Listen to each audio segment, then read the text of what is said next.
Hank, do you want to do? I want to give you the opportunity, if you wanted to, for the listeners, for the AWLs, because they'd appreciate it, to do Soggy Sorrows.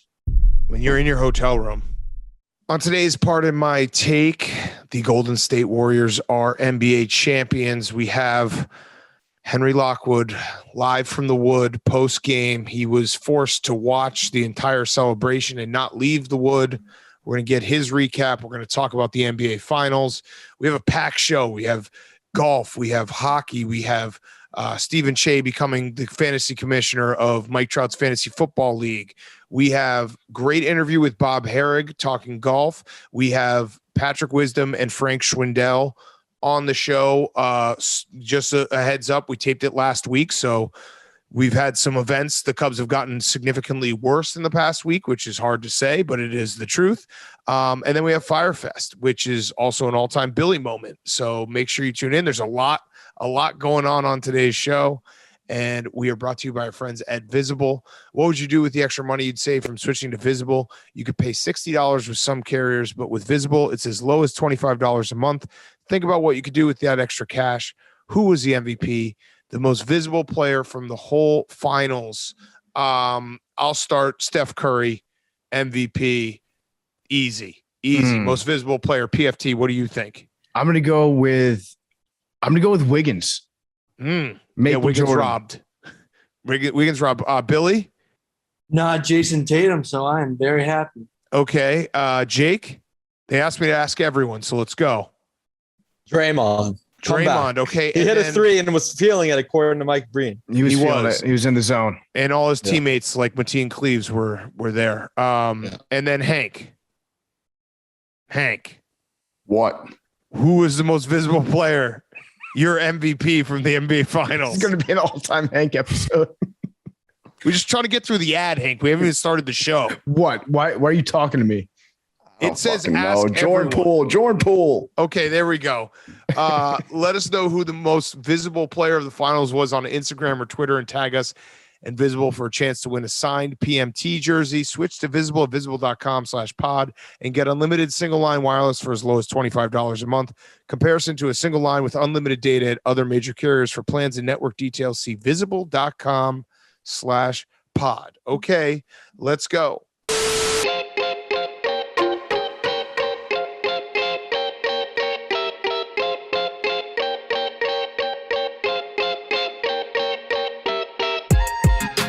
Welcome to Part of My Take, presented by Visible. Go to visible.com/pod. Get unlimited single line wireless for as low as $25 a month.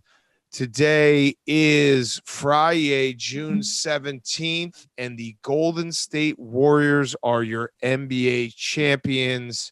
Steph Curry puts an absolute stamp on his legacy. 4-time champion, wins his MVP.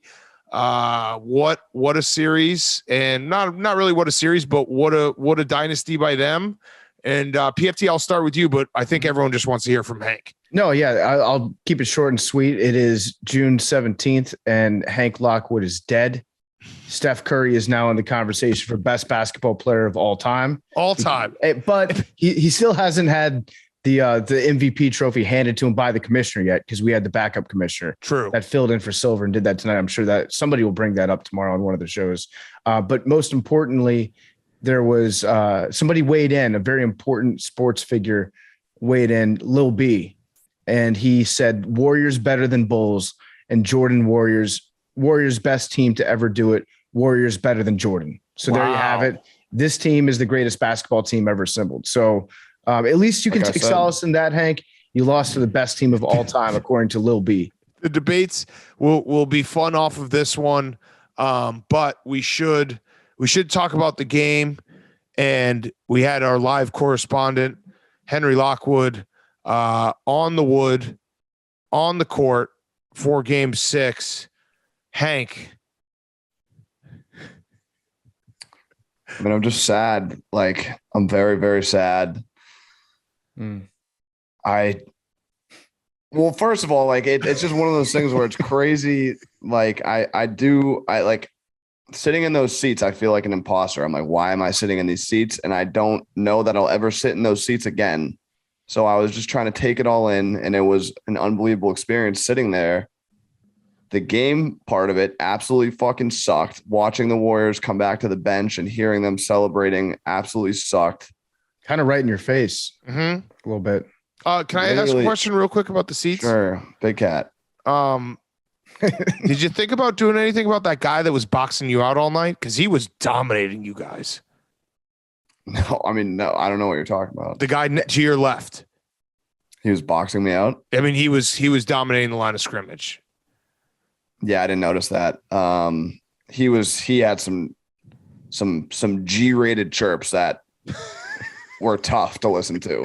Oh no. I've got he actually listened. He actually took Clay's statement to heart and was like, we got to clean this up. We got to get like, come on, Clay, don't beat us tonight. Like,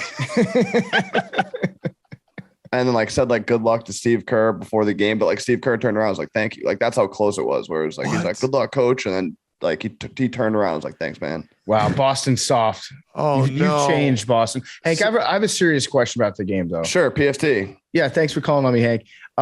What was the logic that went behind changing your shirt? And did you bring like a backup shirt to wear, or did you find that? Did you buy it new in the stands? How did that work out? I was going to wear this shirt that we just came out with for Derek White, who fucking sucks, is maybe the worst player in the last 2 games. So that was just dumb on my part because I thought about it after game 3. And by the time the shirt was made, he was just an absolute garbage can. But I wore that to the pop-up shop, and then Dave was like, it'd be funny if we wore these matching Celtics in 7 shirts. So I just put that on over my Derek White shirt. And then the third quarter, it was bad. Like they had no momentum. You know, it felt like the game was over, honestly, in the second quarter. And going into the third quarter, I just took it off and was like, if there's any chance, if there's anything I can do, let me switch shirts. And they kind of started to fight back. But they just never got over the hump. Like they would take it to 9, turn the ball over. They would hit a 3. We would hit a 3. We would get a stop, turn the ball over. Like they just couldn't get that score, stop, score, stop, score that they needed to come all the way back and get it within like 5 or 6. They just couldn't get over the hump. Jason Tatum played really, really, really fucking bad. Marcus Smart played pretty fucking. He was wild. It's just Marcus Smart. You live and die with him, but he was wilding out. Was it the moment too big for Tatum? It's like Altuve is Tatum. Double teams. It's like he never got Judge is the before. moment. Well, he just never gotten double team before. I guess. Hank, do you want to keep doing doom and gloom, or we can cheer you? We can try to cheer you up. Sure, Big Cat. All right. Well, I'll try to cheer you up, and I want to talk about the Warriors too after this. But I mean, that sucked for you. And that was a brutal ending, especially because that 12-2 start, you're like, oh, geez, like this is going 7. Start. And turns out that was like them emptying the tank. I did think that the Celtics fighting, like it's going to sound like loser talk, but deserves a tiny bit of credit because there was a moment there where it was like, are the Warriors going to win by 40? And like Steph is going to spend the last 24 minutes of this game dancing and like rocking the baby to sleep. And so them fighting a little bit there was nice. Robert Williams, again, probably Jaylen Brown played really well, but like Robert Williams, like he was everywhere. He'll never give up. And what I would say, Hank, in a spin zone for you is this team is still young. Like I said, Jason Tatum, 14 years old. Like he'll learn, and he was a no-show, but he'll learn and he'll get better. And you can't, right? Like, isn't there something about that? Like that you can go to bed being like, this is the growing pains of the NBA. This is what like good teams have to do to become great. Tatum might have just kind of shown his true colors. Like that's who he is under the bright lights. I don't know, but that's a good spin zone, Hank. I'm just trying to help you, Hank. I mean, I feel like the only real good comparison to the Celtics team is the fucking Thunder, and they never got back. You've never, by the way, I don't want to make any of this about me, but you have not congratulated me about my future yet. Fuck you, dude. You haven't. Everyone else did. I just feel bad for the city of Boston. Like if there are kids in Boston that are about to start preschool that have never seen a parade. Yeah, that's true. Yeah, I guess. Yeah. It's tough. So Hank, what did you have to? You had to sit there and watch the entire. Is that like a issue with being on the wood? They were like, you actually have to stay and watch this entire presentation. Yeah, it was actually that we got told, the guy that was walking us to and from our seats told us basically, he's like, you guys can either leave with like 3 minutes left, but if you stay, you have to we're not gonna be able to get you out until the stage gets out there and stuff. We didn't stay for the whole trophy ceremony, but we had to stay and watch them celebrate for for 10 minutes after. What was the worst part, Billy? Sorry, I know you're falling asleep. What was the worst part of what was the worst part? Well, was it Draymond? Quickly before, I'll just tell this funny story, but so we knew we had to stay there, and we had security next to us, and the people next to us basically were didn't know or whatever, and just tried to power through, and the security guard put his arm out, and this guy just mowed right over him, and the security guard had to chase him down and hold him back, and the guy who I'm sure probably paid fucking 6 figures for tickets was like, I'm not, why are you stopping me? I'm leaving. And the guy was like, no, you're not. It was pretty wild. That's crazy. He was taken prisoner. That's fucking well, the crazy. guy was he was trying to get out, and the security guard was like, we can't we can't let you leave. And the guy was like, I'm gonna fucking leave. And the guy was like, I can't let you leave. Jesus. It was a standoff. So and then the guy basically just ran away. And I'm getting out of here. Yeah, the security was like, okay, fuck. You watching the trophy presentation, all that stuff. That's like when Diggs watched the Chiefs get their trophy afterwards. You want to watch. You want to feel that sting, so you remember it, so you fight harder next time. I would say the worst part, Draymond's threes were tough. The beginning of the third quarter, when they just came out, turned the ball over, gave up a three, turned the ball over. They had the chance, and they just, or it was beginning of the fourth quarter. I forgot what it was. They cut it to 8. They cut it to 8. They cut it.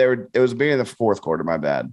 Because they cut it to 12 or whatever. It just felt like they were right there, and they just didn't come out with any fire, any desire.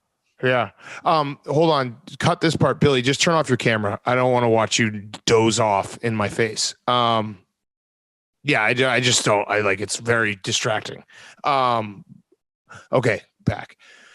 Well, we're you have to take some. There's no positive spin zone right now. You're just gonna have to soak in it, how bad it was. But you have to be able to be that was an incredible at least run. No. I'm trying to help you, Hank. I'm trying to pull you out of the depths here. I'm trying to pull you out of your grave, because I saw that Henry Lockwood who double fist pumped and looked like he lost control of his entire body when they cut it to 8, like you said. And he looked like he was getting electrocuted. It was crazy. He really was. He was Marv from Home Alone. Or Harry. I can't remember. Harry from Home Alone. No, it was Marv. Marv was Marv. Harry was Joe Pesci. Yeah. That was Dave was Marv. Besides the 12-2 opening run, that was the only glimmer of hope. Besides that, it was just battling back or just watching them just cash threes in our face. I don't know, Marcus Smart. What happened? When the game, Steph, hit him in the nuts or something? He just fell to the ground and then hit a wide open three. That was the game. It's just sad. Obviously, again, I don't think I'll probably ever sit on the wood again. And if I do, I'll be very happy. But if I don't, I'll always appreciate those 3 games. And there are some unbelievable memories, but there it is. You got to see some, you touched an NBA Finals game ball and almost shot it. I got another one tonight. Did you guys see that? I saw that. Mm-hmm. I saw that. You gave it back really quick though. Yeah. Well, I didn't want to, the first time it was just, I didn't want to I don't know. I don't want to be a liability. I don't want to get you're the foul ball guy for the NBA. I don't want to get put on a no wood list. You're the Zach Campbell of the NBA playoffs. You should have just chucked up a shot, because then you wouldn't have to watch the Warriors celebrate. Yeah. Yeah. Steph was crying. Steph. Yeah. All right. So is there a Fyre Fest you wanted to do? You had an extra Fyre Fest, because I do want to give the Warriors their credit and talk about this run. Liam will be able to rate. You guys know my love for Gucci Mane, probably top 3 favorite rapper of all time, in my personal opinion. One of my favorites. He was there, and this is gonna sound, this is just wood problems, but there's it's got the story of this podcast for you, huh? Yeah. In between halftime, they bring you to this Putnam Club where they have drinks and food and stuff, and you can hang out in between halves with the other Wood elites.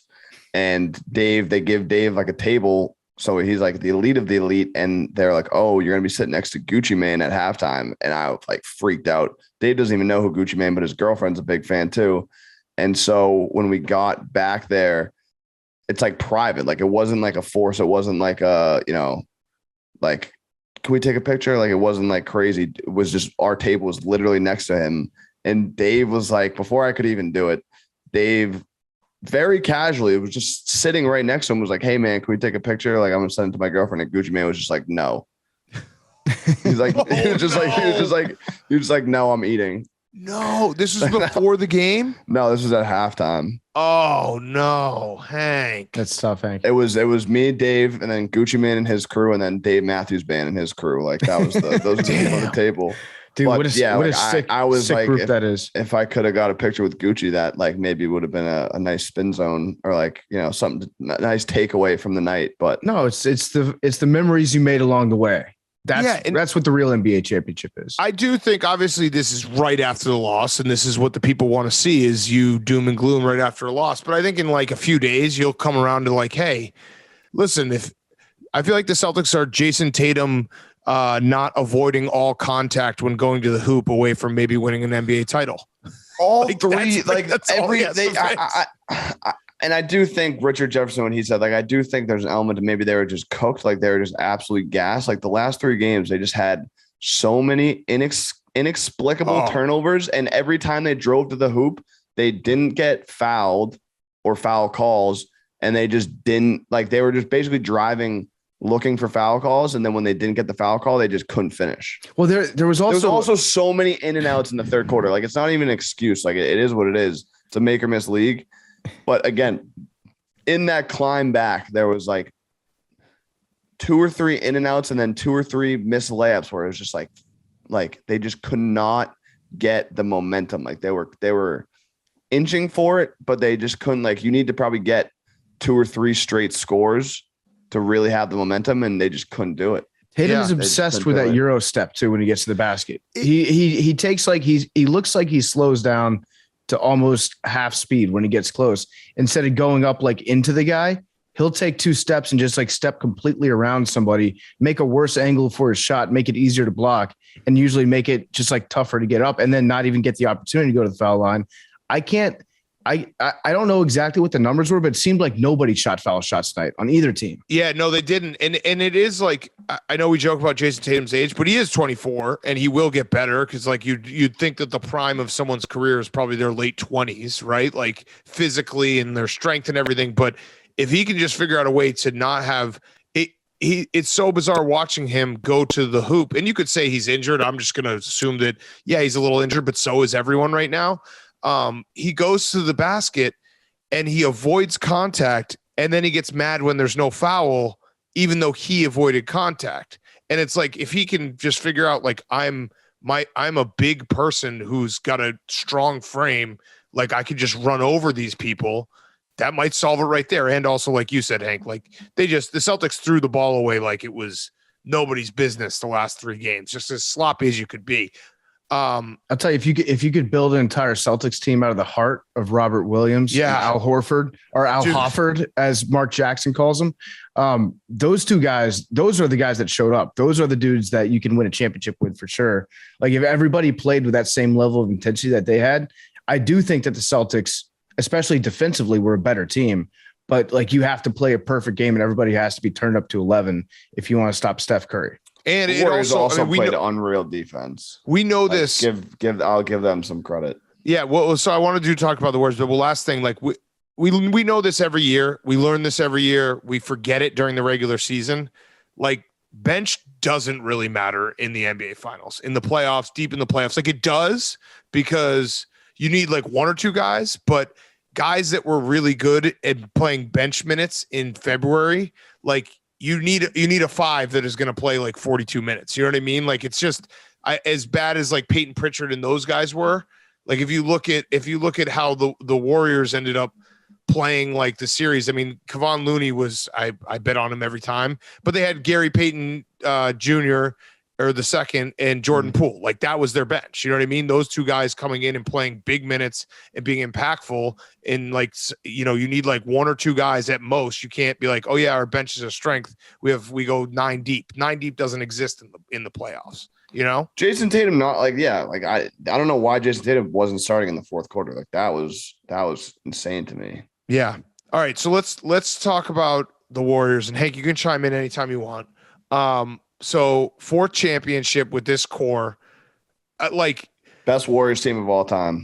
As Hank said, best Warriors team, most talented Warriors team of all time.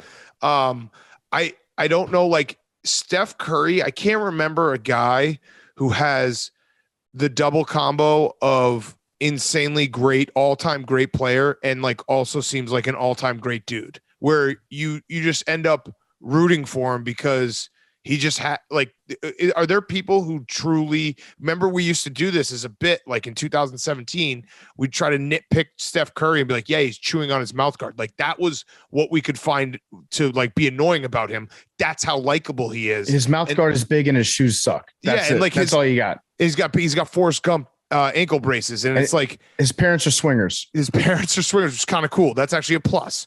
But like him crying at the end, and like the fact that he was able to put the team on his back and have that seminal like stamp it moment where everyone always said, oh yeah, well Kevin Durant, was MVP for the 17 and 18, and Iguodala was MVP for 2015. Like this was Steph Curry. Like Steph Curry, and obviously we can talk about the other players, but this was Steph Curry's finals. Besides game 5, he was incredible in every game. He had 34 tonight. He was 6 for 11. Like every time he had the ball, the Celtics had to scramble and freak out.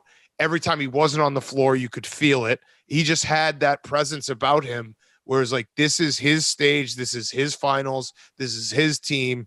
And to put a bow on it where like he wins the title in 15 and now wins the title in 22, it's crazy. Like I don't know where he's number 2 point guard of all time. And yeah, I guess you could probably make the argument now that like people will probably argue that he's better than Magic. I don't know. I'm not an NBA historian, but he is number 2 all time. I am an NBA historian. And I think that what we're going to see is like, he's going to be in people's conversation for the Mount Rushmore of NBA. He's not on there. The problem is who do you people pick are going people are going to talk about him in there, and that's really all that matters, to be in the conversation about that. Here's a crazy stat. This is from Secret Base. The number of NBA Finals games where a player made at least 6 threes. Steph Curry has 12 of them. Second place all time is Klay Thompson with 4 of those games. Then after that, you've got Danny Green with 3, Ray Allen with 2, and then everybody else tied with 1. And again, Steph Curry has 12 of those games where he makes at least 6 threes. It's insane. And Klay Thompson, like he's another guy where there were definitely people who wrote him off. There were people who were like, he can't play in this. Like he can't play in this series. He can't, like he's cooked. And you see like coming back from the double injury and being able to, obviously he's not Klay Thompson that was before those 2 injuries, but he played after game 1, or maybe it was game 1 and 2. He played a great series. He gave them some crazy shot making. He played great defense. And that also, Hank, to give you another ray of light, the Celtics were sloppy with the ball.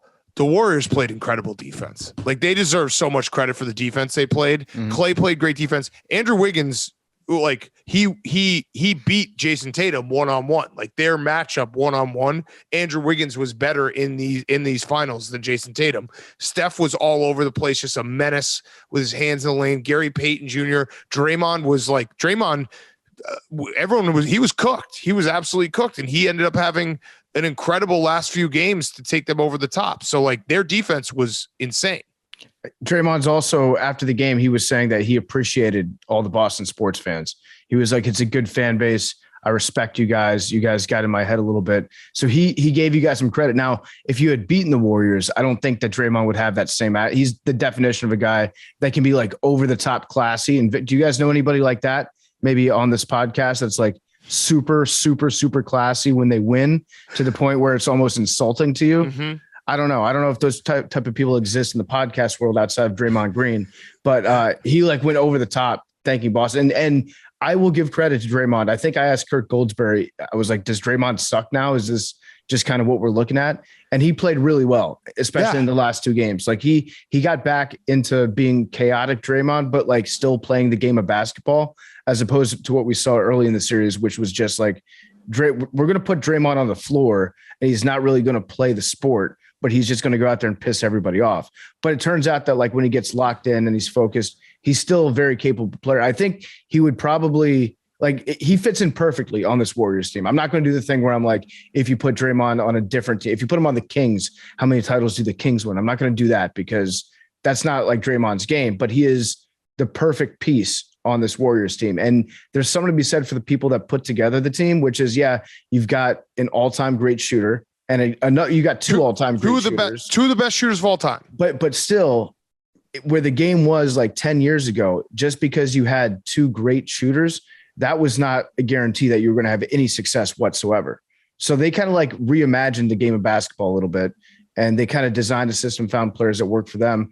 And it's actually been a really great system that not only got them to championships, but also kept them as the best team in the league for probably how many years would you say that like the Warriors have been the best team in the league when they're all healthy?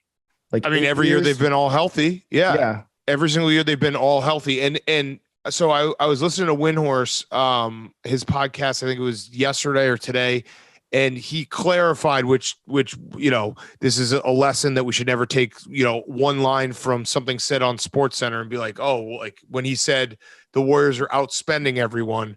And what his clarification was, it actually does make sense. And it's like, it's a good point.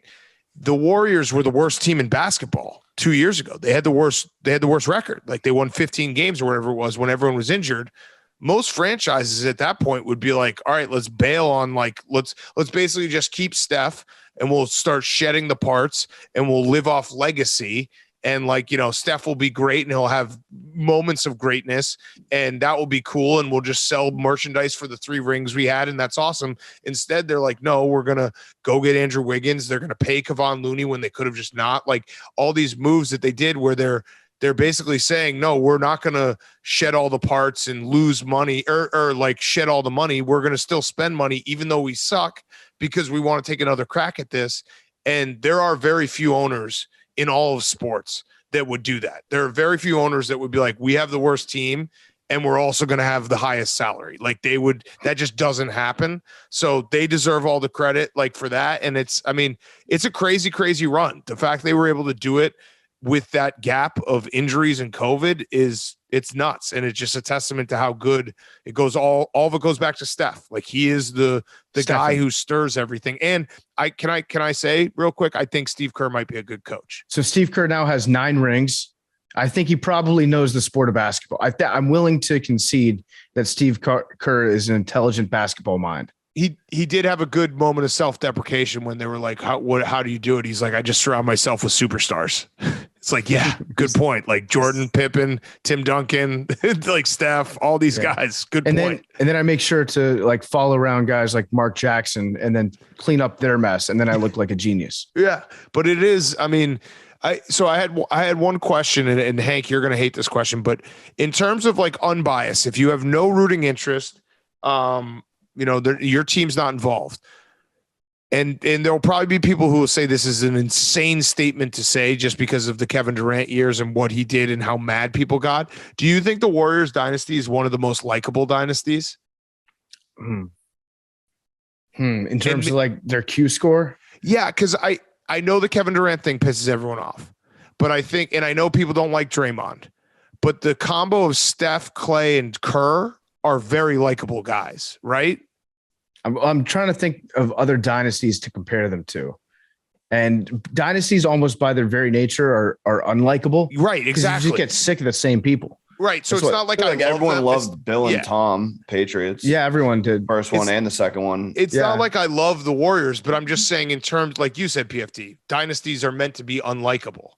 But I actually think that the Bulls dynasty was the Bulls would be unless you happen to be a Pistons fan, a Knicks fan, and that's pretty much it. maybe a Jazz fan if you're think one of a couple Jazz fans out there. But besides that, like America fell in love with those Bulls teams. Yeah, no, the Bulls would be the only other team I could think of, Like because that became the de facto team that you would root for if you didn't have a favorite basketball team that you grew up watching. Like everybody was, I was a Bulls fan. I was a Michael Jordan fan when I was a kid. You're right. Everyone was drawn to Michael Jordan, so that would be the one. But maybe the question is better, like since Michael Jordan in all sports, because I think also we've gone anti-dynasty more than ever, because even I know people people didn't like the Cowboys. Obviously they hated the Cowboys during it, but it wasn't the hate that some of the dynasties now have. Do you know what I mean? It's funny because like what we do is we see teams that are like trying to build, and we do the thing where we talk about their championship window. Right. And we're like, how great can they be for a long time? And we criticize them when they do things to minimize their championship window. And then when they maximize their window and they actually become a dynasty, we're like, these pieces of shit, I fucking hate these guys. Right. It is very, very stupid that we do that. But I was just thinking about it, because maybe the question is better post 2000, because you're right. Jordan is, Jordan, and like he's, like a global phenomenon. And like thinking back to like, even I'm trying to think of like what, like the Cowboys, like I said, like people didn't like it because they blew everyone out in the Super Bowl, but it wasn't the hate that the Cowboys have. Like they got it afterwards. During it wasn't the same. I actually think that, we were talking about how like Steph Curry's height is a detriment to him sometimes when it comes to winning MVP and individual awards. I actually think it makes this dynasty more likable. Yeah. The fact that he's a small guy that's been able to do this. And Clay too. Yeah. They're two like superstars on the team are little guys compared to a lot of the other guys that we see like dominating the NBA. So it's kind of refreshing. It's short King Spring again. Right. Like the Lakers of the early 2000s, I think everyone's like, well, Shaq's just not fair. It's not fair what Shaq is doing. He's just better than everyone. And those finals were always really like, there was no drama. They would just kill everyone. He actually said, I heard an interview recently that Shaq said that the finals against the Nets was boring to him. Yeah. I was like, yeah, it was boring to us too, dude. Well, watching Shaq play, all of us idiots on the couch are like, man, if I was Shaq's size, I would be better than Shaq. Yeah. That's what we all thought. But with Steph Curry, there's really no excuse. He's like a pretty normal sized guy.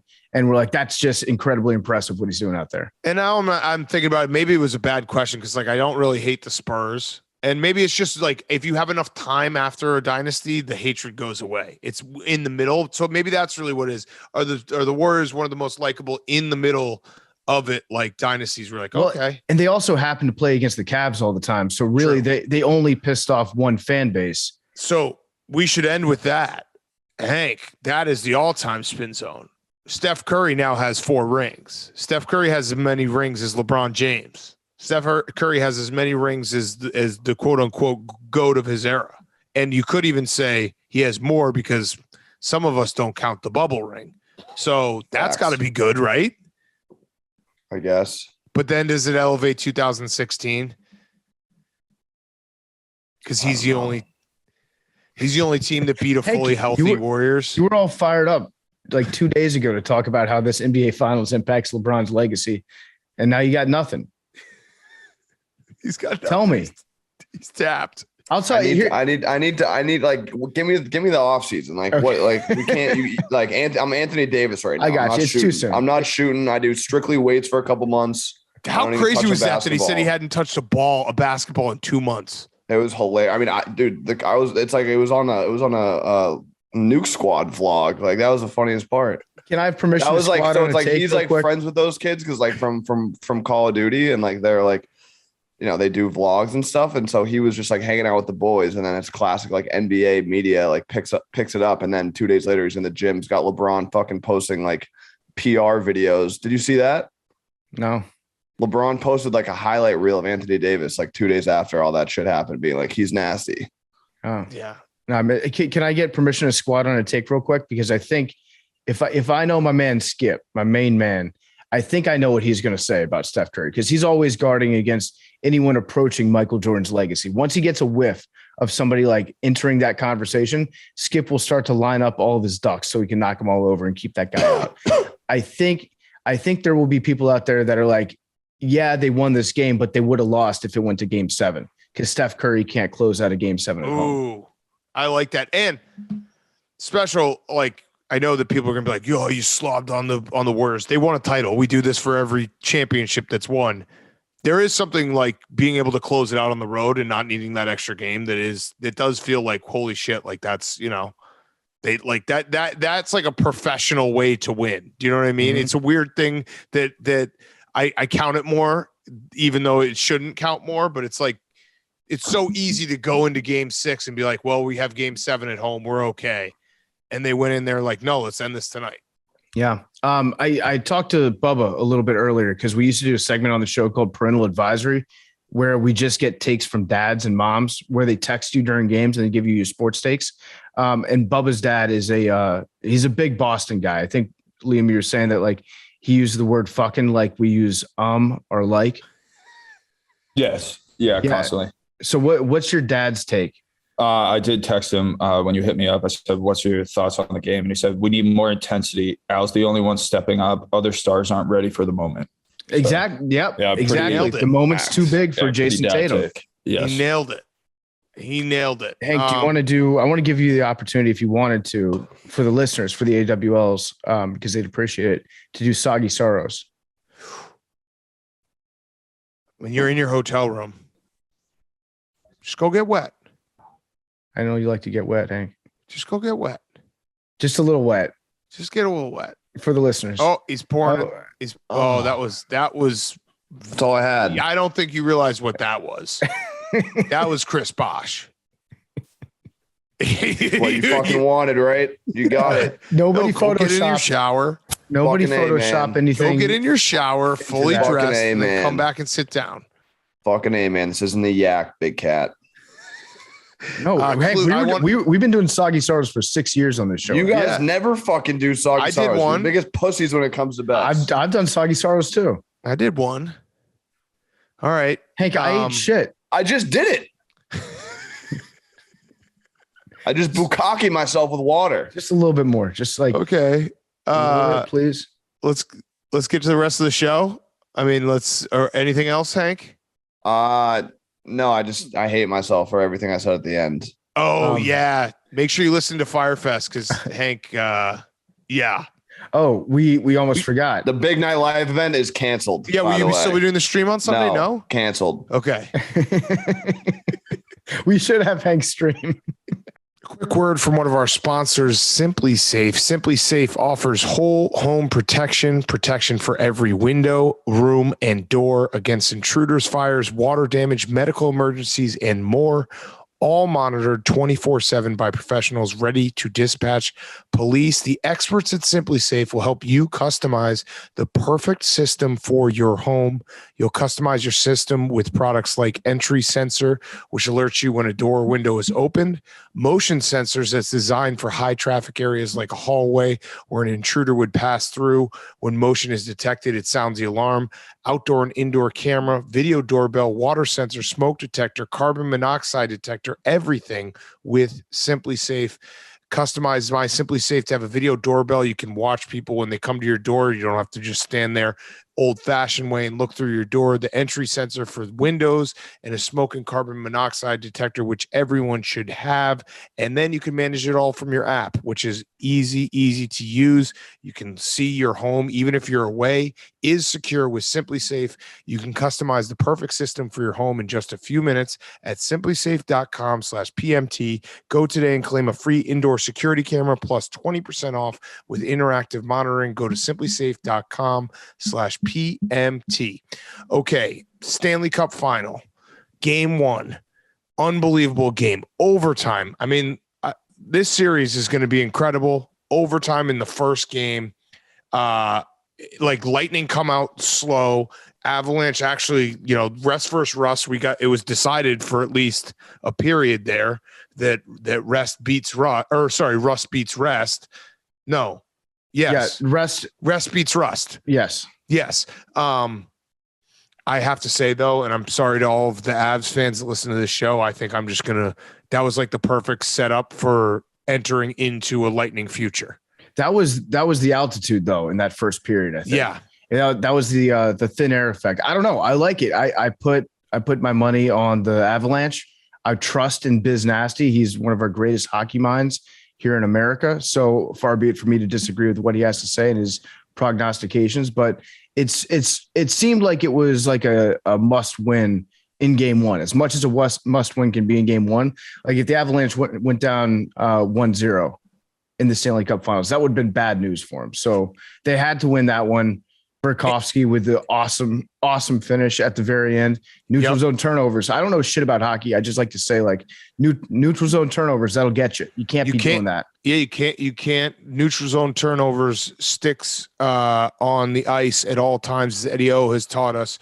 I also I loved having Whitney on when we asked him about Cale Makar, because I tried to actually focus on what he was talking about, and it jumped out the fact that he was so fast and his hips opening up, and their team speed is just out of this world. But I think we're in for a long series. I think we're in for a very long series. The Lightning, forcing that to overtime, didn't it feel like when you were watching that first period, it was like, all right, Avs win game one, game over. Lightning, they've done this before, come out slow. They just finished a 7 or a 6 game series against the Rangers, and they came back and fought hard. And I don't know. I now like the Lightning at even juicier of a price. I didn't bet them before the series because I was waiting for the Warriors money to come in. Now I think I'm going to take the Lightning at plus 220. I think they're at. I don't know. I just, maybe it's the narrative that Whitney kind of opened us up to a little bit, but the idea that the Lightning might be the worst back-to-back champions of all time. If you look at the bubble win, put an asterisk on that, and then you look at them playing maybe one of the worst Stanley Cup champion or Stanley Cup Finals teams in recent memory, in the last 30 years, in the Canadiens. And now they finally run into a wagon in the Stanley Cup Finals. That's what I'm talking myself into a little bit. And I still think that the Lightning are obviously really, really dangerous, and they kind of got slapped awake. They got punched in the face, and that seemed to wake them up. They played harder after they went down 2-0. Yeah. So it's going to be an awesome series. I'm very excited for Saturday night. It's also I know this sounds stupid. It sounds like one of the things we mock where, and I know the Stanley Cup Final had been on NBC, but for some reason, it being on ABC, it's whoa, hockey is back. Well, I don't know why. I don't know. It's you get the gold outline on it, and there's a little bit of prestige that goes along with it. You're oh, it's on Disney now. Yeah. I don't know what it is, but it does sound like the people who are oh, NBA Finals ratings down. So I didn't like that series. I don't, it shouldn't matter that it's on ABC versus when it was on NBC, but for some reason it just felt like it was hockey has finally come back from, even 20 years ago when we went to after the lockout, when it went to the own Oxygen network and all that bullshit. Yeah, that was the best. You know what I think it is? When you see the NBC cock, when you see the peacock on the screen, you think to yourself, NBC Sports Network. I think Notre Dame football. But when it's hockey, because you've seen so much of it on either the Olympic Channel or whatever, or NBC Sports Network, when you see it on ABC, you're okay, now hockey might be a top 5 sport. By the way, what I just said, there's some executive in Stanford is listening to this and just came everywhere. The fact that I was I see NBC, I think Notre Dame football. Cause they all they're all Ivy League execs. And they're when we see NBC, we want you to think rowing, Olympics, Notre Dame football. Mm-hmm. Well, they're Notre Dame graduates, but they consider Notre Dame an Ivy League school. Yes. All right. US Open. Real quick, obviously round one doesn't, not a lot to talk about round one, except for the fact that Max, I think he's now in 3 consecutive majors led within the first 15 minutes. Good round by him. Rory looked good. There's a Canadian who's leading the whole thing right now. What did I tell you about Rory? What did I tell you about him? Dude, he's playing some of the best golf of his career. He beat up the bunker. Yeah, you see that? The course showed its teeth a little bit. It wasn't a huge showing, but that's what the course does. They're chumming the water. They're getting the sharks a little too frisky. They're going to spear the fuck out of them later. But there are some moments where you see what this course is capable of. Some of the rough that they put around the bunkers is just obscene. Yeah, it's crazy. It's just an overgrown backyard, and they dug a hole, put a bunker in it. You'd rather be in the bunker in a lot of Yes. these places than you would be in the rough. Yeah, and it is. I mean, it does look like a difficult course, and I'm excited to watch some. Like the fact that there's just major golf on Father's Day is such a treat. I'm just gonna because that really is just such a cheat code. It's like, what do you want for Father's Day? I want to be able to sit on the couch and just do nothing and watch golf. And like I'm cashing that card in. I found a great new bet that I'm doing on the 11th hole. Every single round, I'm betting on my favorite golfers to make holes in one.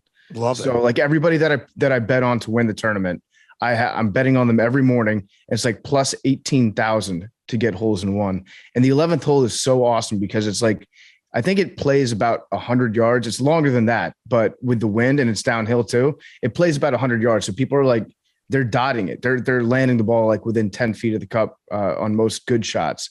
And so you have like something to look forward to once every 30, 40 minutes. And it's exhilarating, but then you obviously lose all your bets. But still, I don't bet to win money. I bet for the rush that I get when the ball's in the air. And I think that I could win money. Also, it's a great bet because it's the classic. All you need is one. Yeah, just one. All you need is one. Max put it within 4 feet today. I was pissed off at him. I was like, what the fuck, Max? Yeah. All you need is one. We have a great interview coming up, by the way, with Bob Harig live from the U.S. Open, talking about live golf, talking about Tiger versus Phil, his new book, talking about who's going to win. Awesome interview. Very, very good. So I hit up Max just to say congratulations after the round. Be like, congrats on not sucking today, Max. Positive vibes only. And he said that there was an AWL there, and he walked past them, and the guy just yelled out, "Pervert."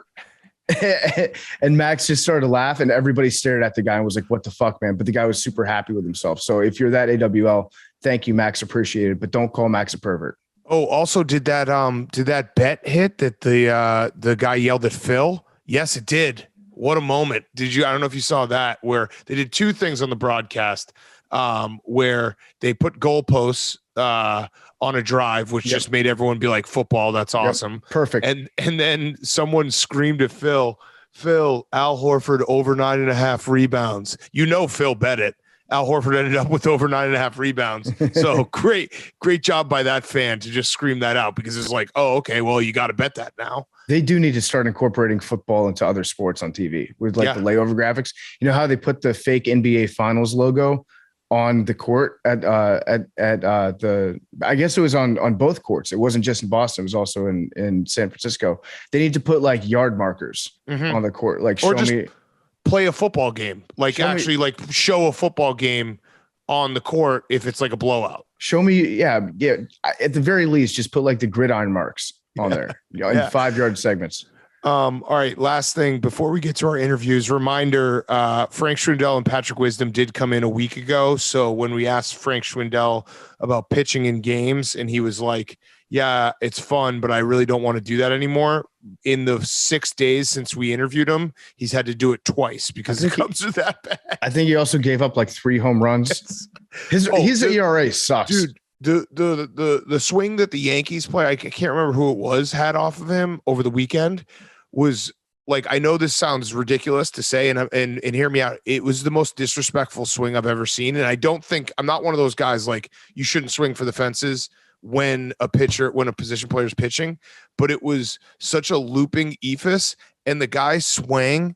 It's like 1 a.m. It was like a straight up wiffle ball at your eyes uppercut. And it was like, this is just an absurd swing to have in a Major League Baseball game. And obviously he hit it 1,000,000 feet. And I was like, all right, great. So I'd really like to dive into the spin rate on his pitches, because his eephus goes like 34 miles per hour. I wonder if you're allowed to, how like people were lobbying to start JJ Watt as a tight end in fantasy football. I wonder if you can start Schwindel as a pitcher in fantasy baseball. I might pick him up. In the interview, he said 38 is the magic number. 38 is magic number? Well, he was a little bit below that. He didn't have his best stuff. Yeah. Also, credit to him, because he did say it kind of sucks because it means you're down a lot, and the Cubs have been down a lot like every fucking day. I also asked a question about a 12-game losing streak, and I think that they're 2 away now. So that will also not, like one of those interviews. We did it on Thursday. We're running it on Friday. Things have gotten a lot worse since that interview. But the last thing we have to talk about before we get to Bob Harig and Frank Schwindel and Patrick Wisdom, the Mike Trout Fantasy League, the famous fantasy league, Jock Peterson and Tommy Pham. Everyone knows that story by now. It was one of the funniest stories, I think, probably in the last year. in an insane twist that I just still can't really comprehend is real. Our colleague Stephen Cheah, who's been on this show, he's our junior draft analyst at Barstool Sports. Dave has entered into the league as Tommy Pham's replacement, and Mike Trout was like, I don't want to be the commissioner anymore. Can you find someone for me, Dave? And Dave has found Stephen Cheah, and Stephen Cheah is now the commissioner of the Mike Trout Fantasy Football League that ended up in Tommy Pham slapping Jock Peterson. What a fucking world. I really think it's perfect because I guarantee you that Stephen Cheah mainly knew Mike Trout as the guy that shows up to Eagles games. He probably he'd be one of those guys that like wouldn't recognize Mike Trout in a mall. PFT, he knows so little about baseball.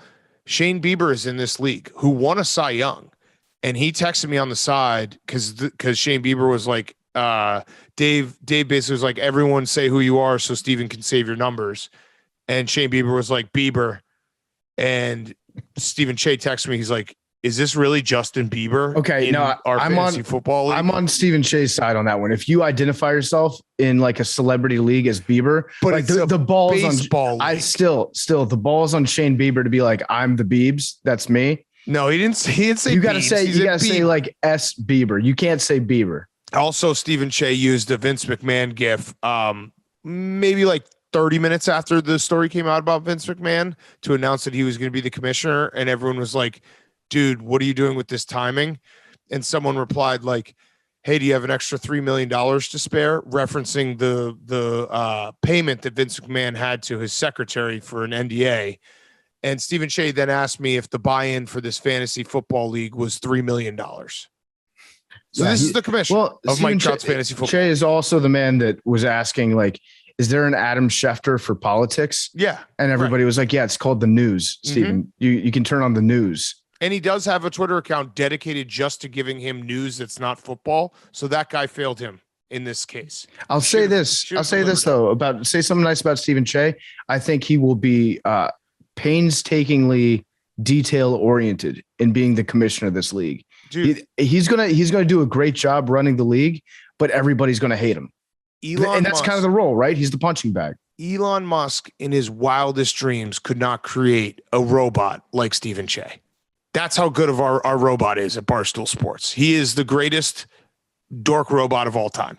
There's never been anyone like him. We should give him a new name that's just a bunch of algebraic symbols. He really is. So, we'll have him on when that league starts because that will be just hilarious to hear what his take is. He is on a text chain with the greatest baseball player alive right now. And he doesn't even it does not impress him whatsoever. If he was on a text chain with Ali Marpet, he would be coming himself. And instead he's on a text chain with Mike Trout. And he's like, who's that guy? Yeah. It's perfect.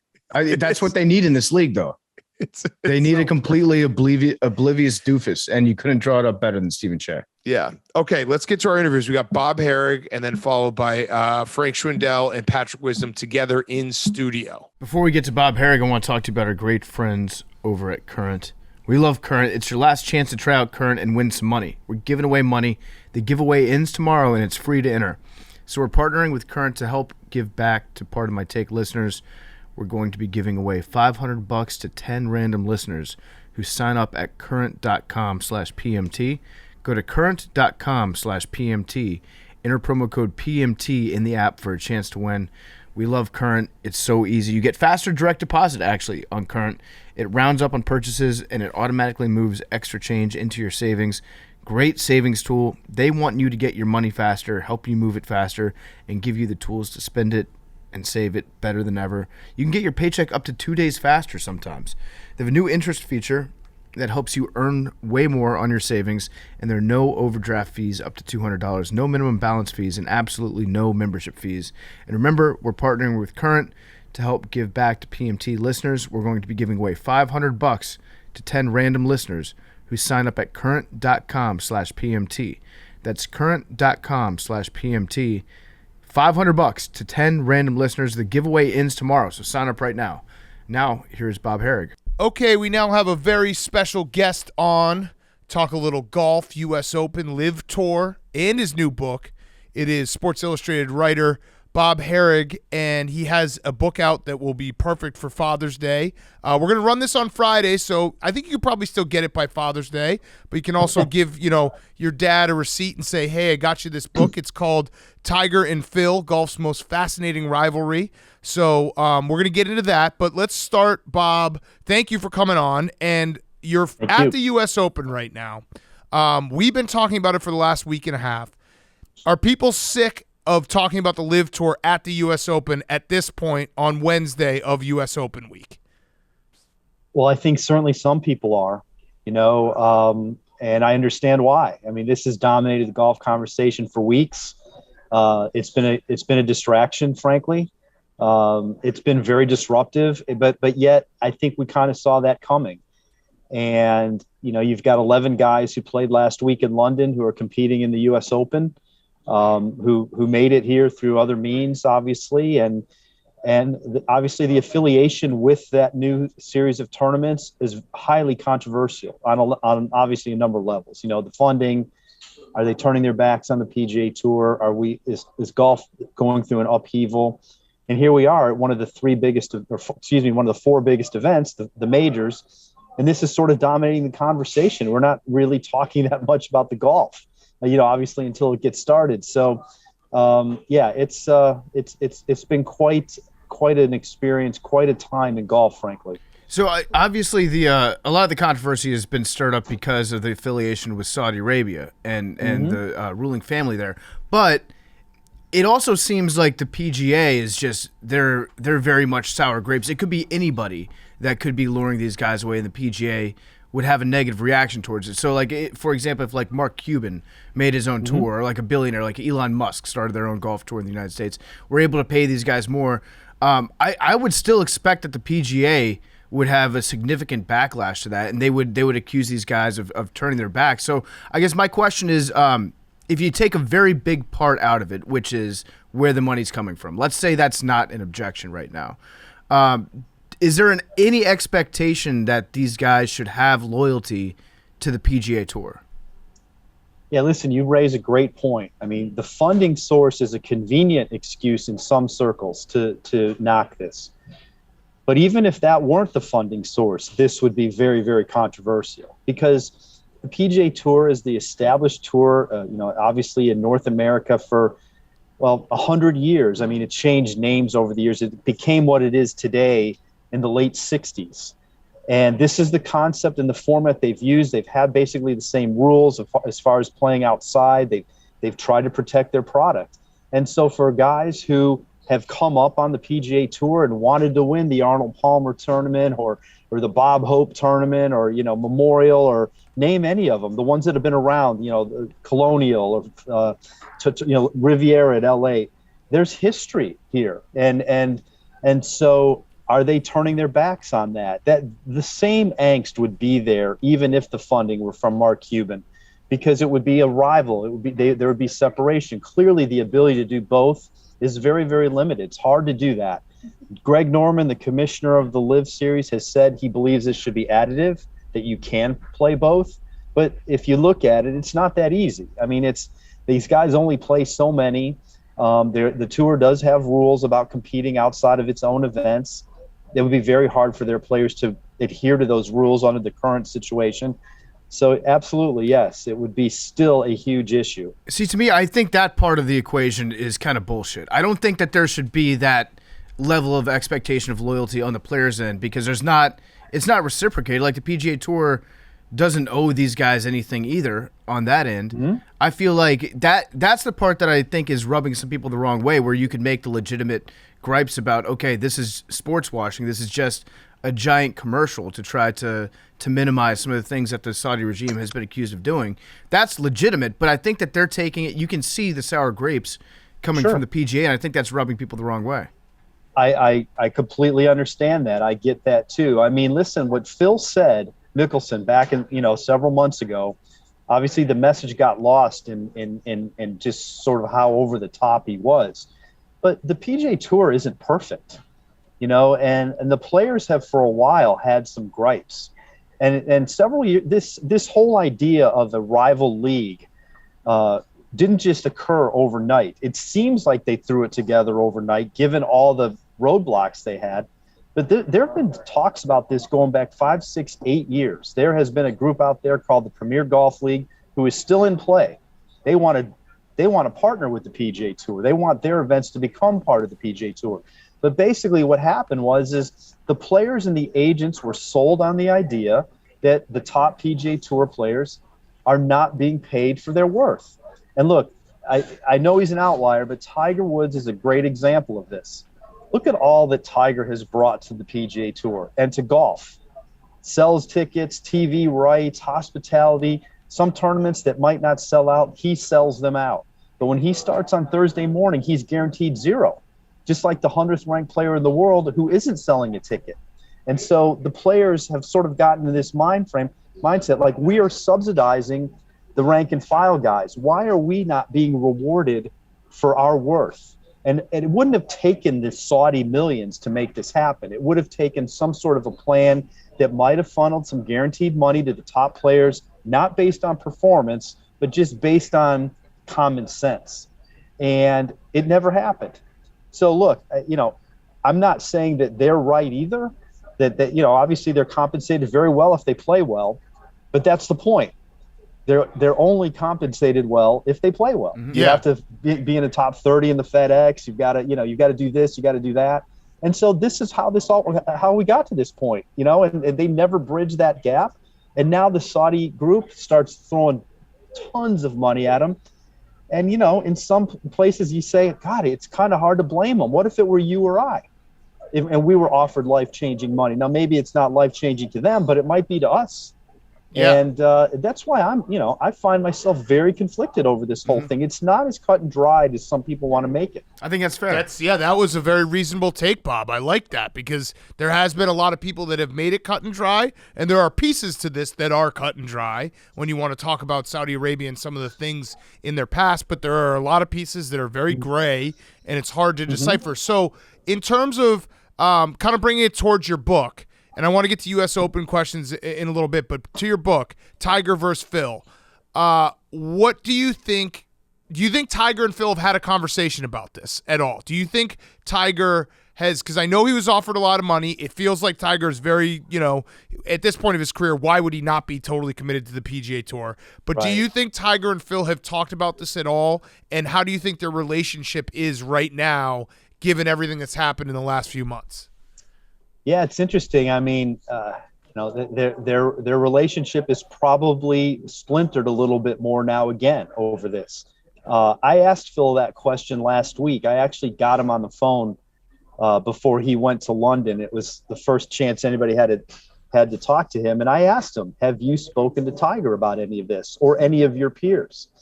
And he didn't answer it directly, which suggested to me he has not. We asked Tiger about it at the PGA last month. He said he had not spoken to Phil, but he came out very clearly. Now, listen, he didn't rip Phil because I think deep down Tiger shares some of the same concerns that Phil has. Tiger over the years has wondered about his media rights. And look, in all sports, no player gets to have their media rights. But if anybody was going to benefit from something like that, it would have been Tiger. Yeah. I'm sure he feels some of the same things. Tiger was asked about Saudi Arabia in 2019 when a bunch of guys are signing up to go play over there.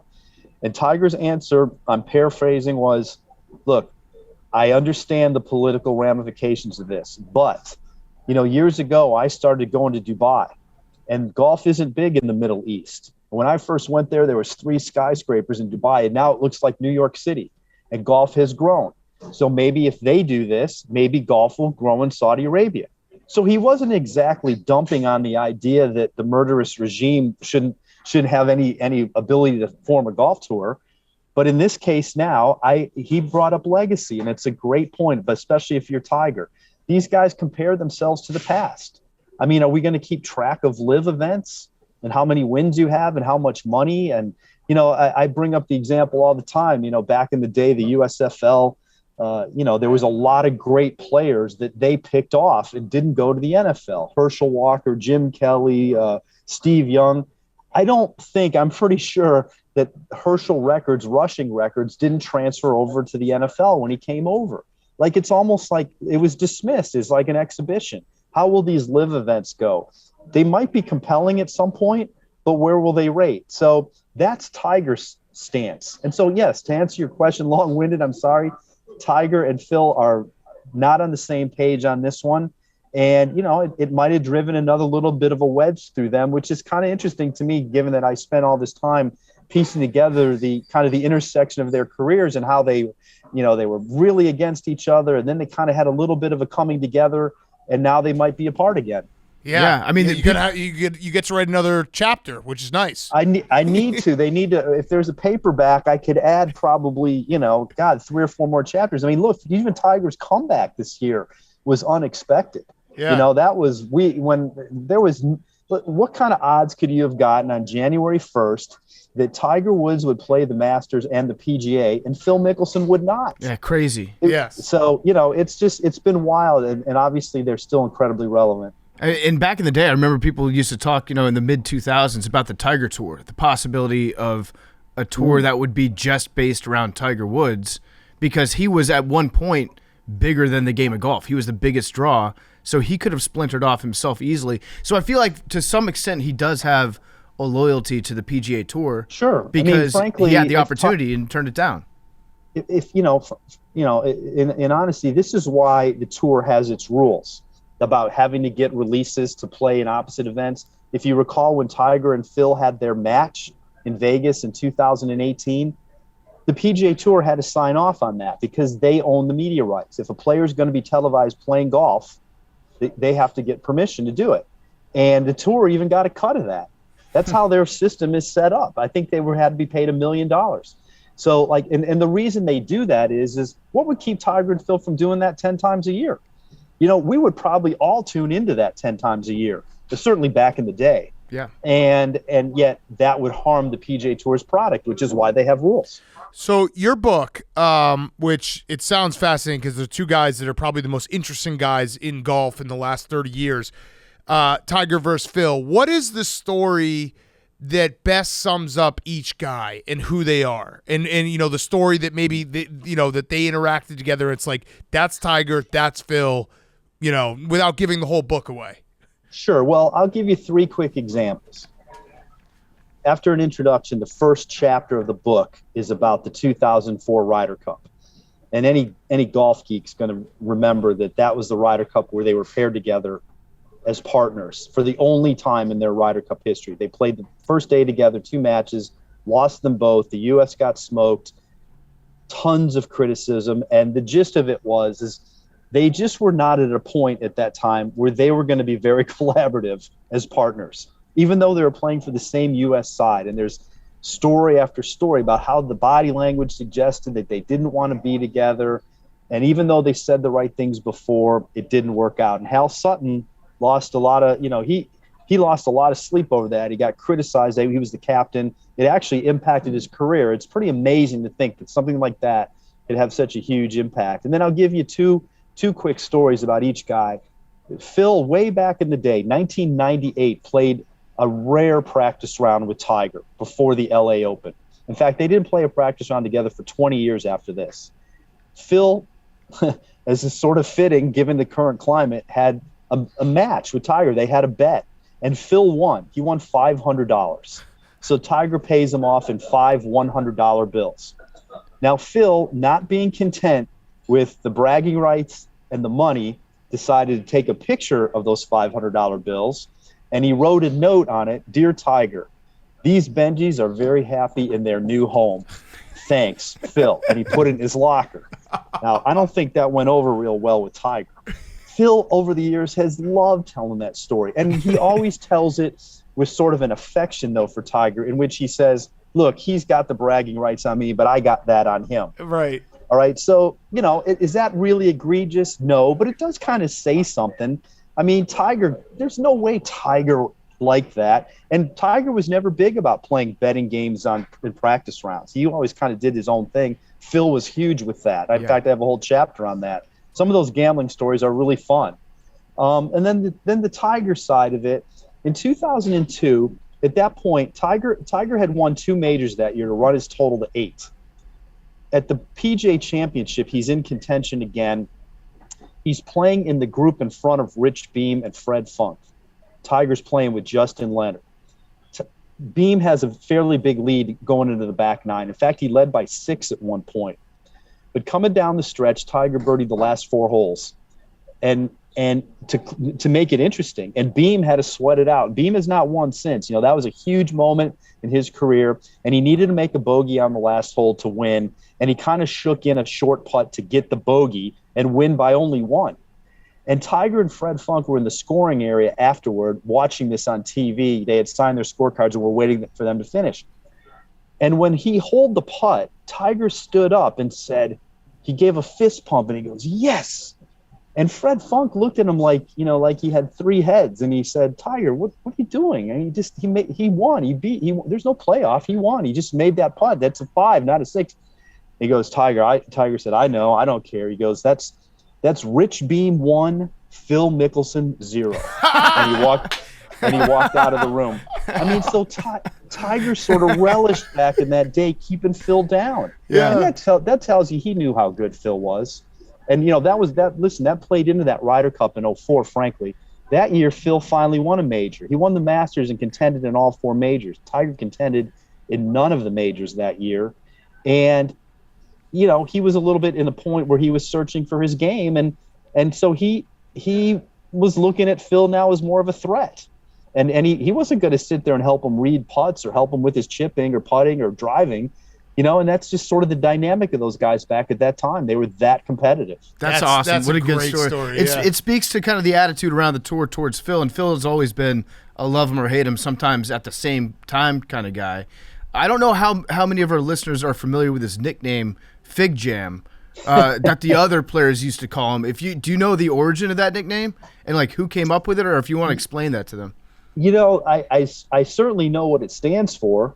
And it just, I think it came up like through the gallery one time and somebody overheard it and it kind of stuck.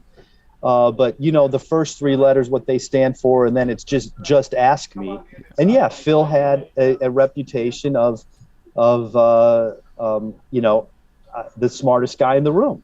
And that rubbed some people the wrong way, and this is not just golf. This was everything, like any kind of topic. Phil was the expert, and sometimes it was eye-rolling type stuff. And, I don't know, I might be one of the few guys that has found a way to appreciate them both. Like I was never for one against the other type of thing. I always just liked them both in terms of what they've done. But you could see why people took sides. Yeah. And Phil was the guy who signed autographs, waved, thumbs up, looked you in the eye. He was personable, the people's favorite. I think that bugged Tiger. That was sort of like Jack and Arnie back in the day. Jack was the better player, but people loved Arnold. Tiger, better player, people loved Phil. But then there was a bunch of people who thought, that's a bunch of BS coming from Phil. Why doesn't he win more? Or, this, that, or the other. And they appreciated the champion Tiger. So that's all part of the dynamic of this rivalry. And obviously the numbers don't suggest a rivalry. But as I tried to point out, and as I made very clear to Phil a couple of times when he was leery about another book about him, I said, I'm making you look good, man. Your record, it might not compare to his, but who else's does? It's better than anybody else's. And you took him on pretty well. And you stood above everybody else for 20-some years. And, of course, winning the PGA at age 50. It's amazing we're not talking about that still because of all this other stuff. He won the PGA championship. He outdid Tiger in that regard. Yeah. So it's anyway, I found it fun to dig into it and lost a few brain cells trying to put it all together. Yeah, you are right, though. He is in the conversation just by, being in the book and being the guy that people remember as the second guy in Tiger's era of dominance. Now, the U.S. Open now, you're there live. We are huge course guys. We just love the course. We root for the course. I've seen some videos where, like, the fairways look daunting. The greens are insane. Where would you say this ranks up there with other U.S. Open courses? Because this is our favorite tournament of the year because they make it so that it's as difficult as possible. Right. Do you think it's going to be that hard and scores being closer to zero than -6, 7, 8? I don't think it'll be like Winged Foot or Oakmont tough, where typically right around par wins or sometimes over par wins at those venues. Last year Torrey Pines was much harder than people thought it was going to be. They have a way of toughening things up. Obviously, Winged Foot 2 years ago, where Bryson won, he was the only guy under par. He won by 6 shots. He was 6 under, but everybody else was par or worse. Yeah, but no fans at that one. There's no fans, Right. so asterisk. Yeah, It doesn't count. Not a true doesn't major. count with no fans. Yeah. I think this one will be a little tamer, but not much. I think it's going to be very hard. It's 7,200 yards, par 70. That's not short, although it's not a bomber's course. I think there's some places where it cuts off, and you can't just kill it with a driver. You have to. Rory talked the other day about you having to be strategic. There's going to be some places you're going to have to lay back. It really is a cool old school design. The reason they don't come here more often is because it's a small footprint. It's in a neighborhood. There's a lot of hassles trying to stage such a big tournament. They figured out a way to do it, which is great because this course has tons of history. Only 3 U.S. Opens, all playoffs. Probably the win that put U.S. golf on the map back in 1913 was Francis Ouimet. He sort of sparked interest in golf in the U.S. And I'm excited about it because I think the course is really cool. Yeah, and has a lot that we're gonna appreciate. So who would you say is if you were a betting man, if you were Phil Mickelson, who would you put your money on going into this weekend? And I'm going to give you a couple options: Brooks Koepka, Will Zalatoris, Max Homa. All 3 of them have a strong chance. Well, the reason I'm not keen on Brooks, and look, you say this and you cringe, right? Because he's so good in majors, and he gets up for these things, and he has played well in majors when it didn't seem like he could, but he's not been really solid lately. He just got married. He hasn't played. I don't think he's played since the PGA Championship, where he didn't play all that great. And before that, he wasn't good. He's not really been solid lately. He's been dealing with injuries again. And so I'm not so sure about him. I like Zalatoris because he's going to always be better on a hard golf course because he's not a great putter. And this is, if you can 2-putt it to death at a U.S. Open, you're going to be up there because it's not going to be that much under par. And, he hits it long, and he's got a good iron game. If he can make a couple birdies on par 5s and stay away from the bad stuff, sure, why not? Max Homa, he's been trending in the right direction now for a while. He's sort of starting – he's on the cusp of establishing himself as, one of the top 15 players, 10 players in the world. He's been knocking on that door with some really good golf. And now he needs to kind of take that step in a major and contend in a major. Yeah. That was such a funny spin zone that you had for Will Zalatoris. But it makes sense. It's like he has a lot of practice 2-putting. Yeah. And 2-putting is what you need at this tournament. Yeah. Yeah. I mean, that's what's keeping him from winning some of these other events because they're birdie contests. You got to make, 6-8 birdies a day. And unfortunately, he's not making enough putts. But here, you got to make the short ones on when you're trying to get it up and down. But, if you hit it to 30 feet all day and 2-putt and maybe get 1 or 2 to drop, you're going to always be in good shape in a U.S. Open typically because guys are going to miss greens and hitting a lot of greens is not that easy. And it's not a birdie fest. Yeah, I'm going to bet on Will now because of that. All right, so Bob, this has been great. I have one last question for you. It's the Roback question, RHOBACK.com. Use promo code TAKE. You get 20% off your first purchase. Q-Zips, hoodies, polos, some great golf gear. So who would be your pick right now for this U.S. Open? By the way, everyone go buy Bob's book, Tiger and Phil. You basically made a Father's Day book. I know that, I can't imagine a book will ever sell better than Tiger and Phil right around Father's Day. So kudos to you on that. But who would be your pick? Maybe you have 2 guys that you're looking at that they're playing the best golf. This course, suits them well. Who would that be? Well, I'm sorry to be kind of obvious, but Justin Thomas to me seems a good pick right now. I mean, I think it's actually good he didn't win last week. It gives you just that little extra bit of motivation, and you don't get complacent because you're coming off a win. And look, he did the same thing last month. He played really well at the Byron Nelson in Dallas the week before the PGA. He was a little bit annoyed that he didn't get that done. He had gone to Southern Hills during the Byron Nelson week to get a scouting trip in. Comes in, obviously he had a big comeback on Sunday, but he did the job. You know, he played great the first 2 days, bad Saturday, really good Sunday, wins in the playoff. Then here, same thing. He played the country club last week before going to the Canadian Open. Got a practice round in here. Played great at the Canadian Open. Didn't win. He was almost shot for shot with Rory on Sunday. Just kind of had a mess up there on 17, which cost him. But still, finished third. Tony Finau was in the mix. And I got to believe he's feeling really good about his game, and he wants to capitalize. Okay. I love it. I like it. Yeah. So what's the scouting report on the fans that are going to be there? Because anytime we have a U.S. Open or a major tournament in Long Island, you always get this is going to be a crazy drunk atmosphere. What's the scene like up there? I have a feeling it'll be similar. Nice. These guys are into it. Now, there's been some concern about heckling of the live guys, especially Phil. Boston fans known to be tough. You know, they're tough, obviously, Classy. on the Celtics, or excuse me, on the Warriors and the basketball.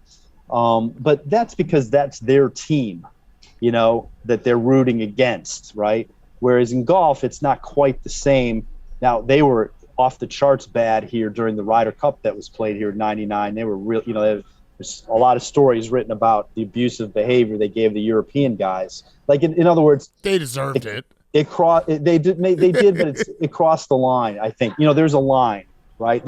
That's what the Ryder Cup is. Do I expect that here? No, but I expect them to be very rowdy, very boisterous. I think they'll really get into it. It'll be a fun atmosphere. Awesome. I have one last question, because you mentioned some of the gambling that takes place during practice rounds. You don't have to name names, or if you want to name names, that's fine too.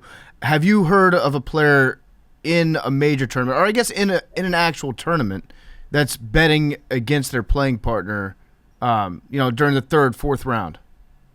I've never heard anything like that, and that would be highly illegal, frankly. You know, they're not supposed to bet on the competition. It's more about their own practice round gambling. I do have a story, though, that's in there, too, that's about Phil. That's kind of funny. It goes way back at a British Open. Him and a guy named John Houston. John Houston's probably 60 now, playing Champions Tour golf. But John Houston won 7 or 8 times on tour, was known as a birdie machine. And him and Phil teamed up a lot. They were practice round bandits on Tuesdays. They took a lot of cash off of guys. Well, one year there at the British Open, for whatever reason, they were on the opposite sides, and Houston played great and really blitzed Phil.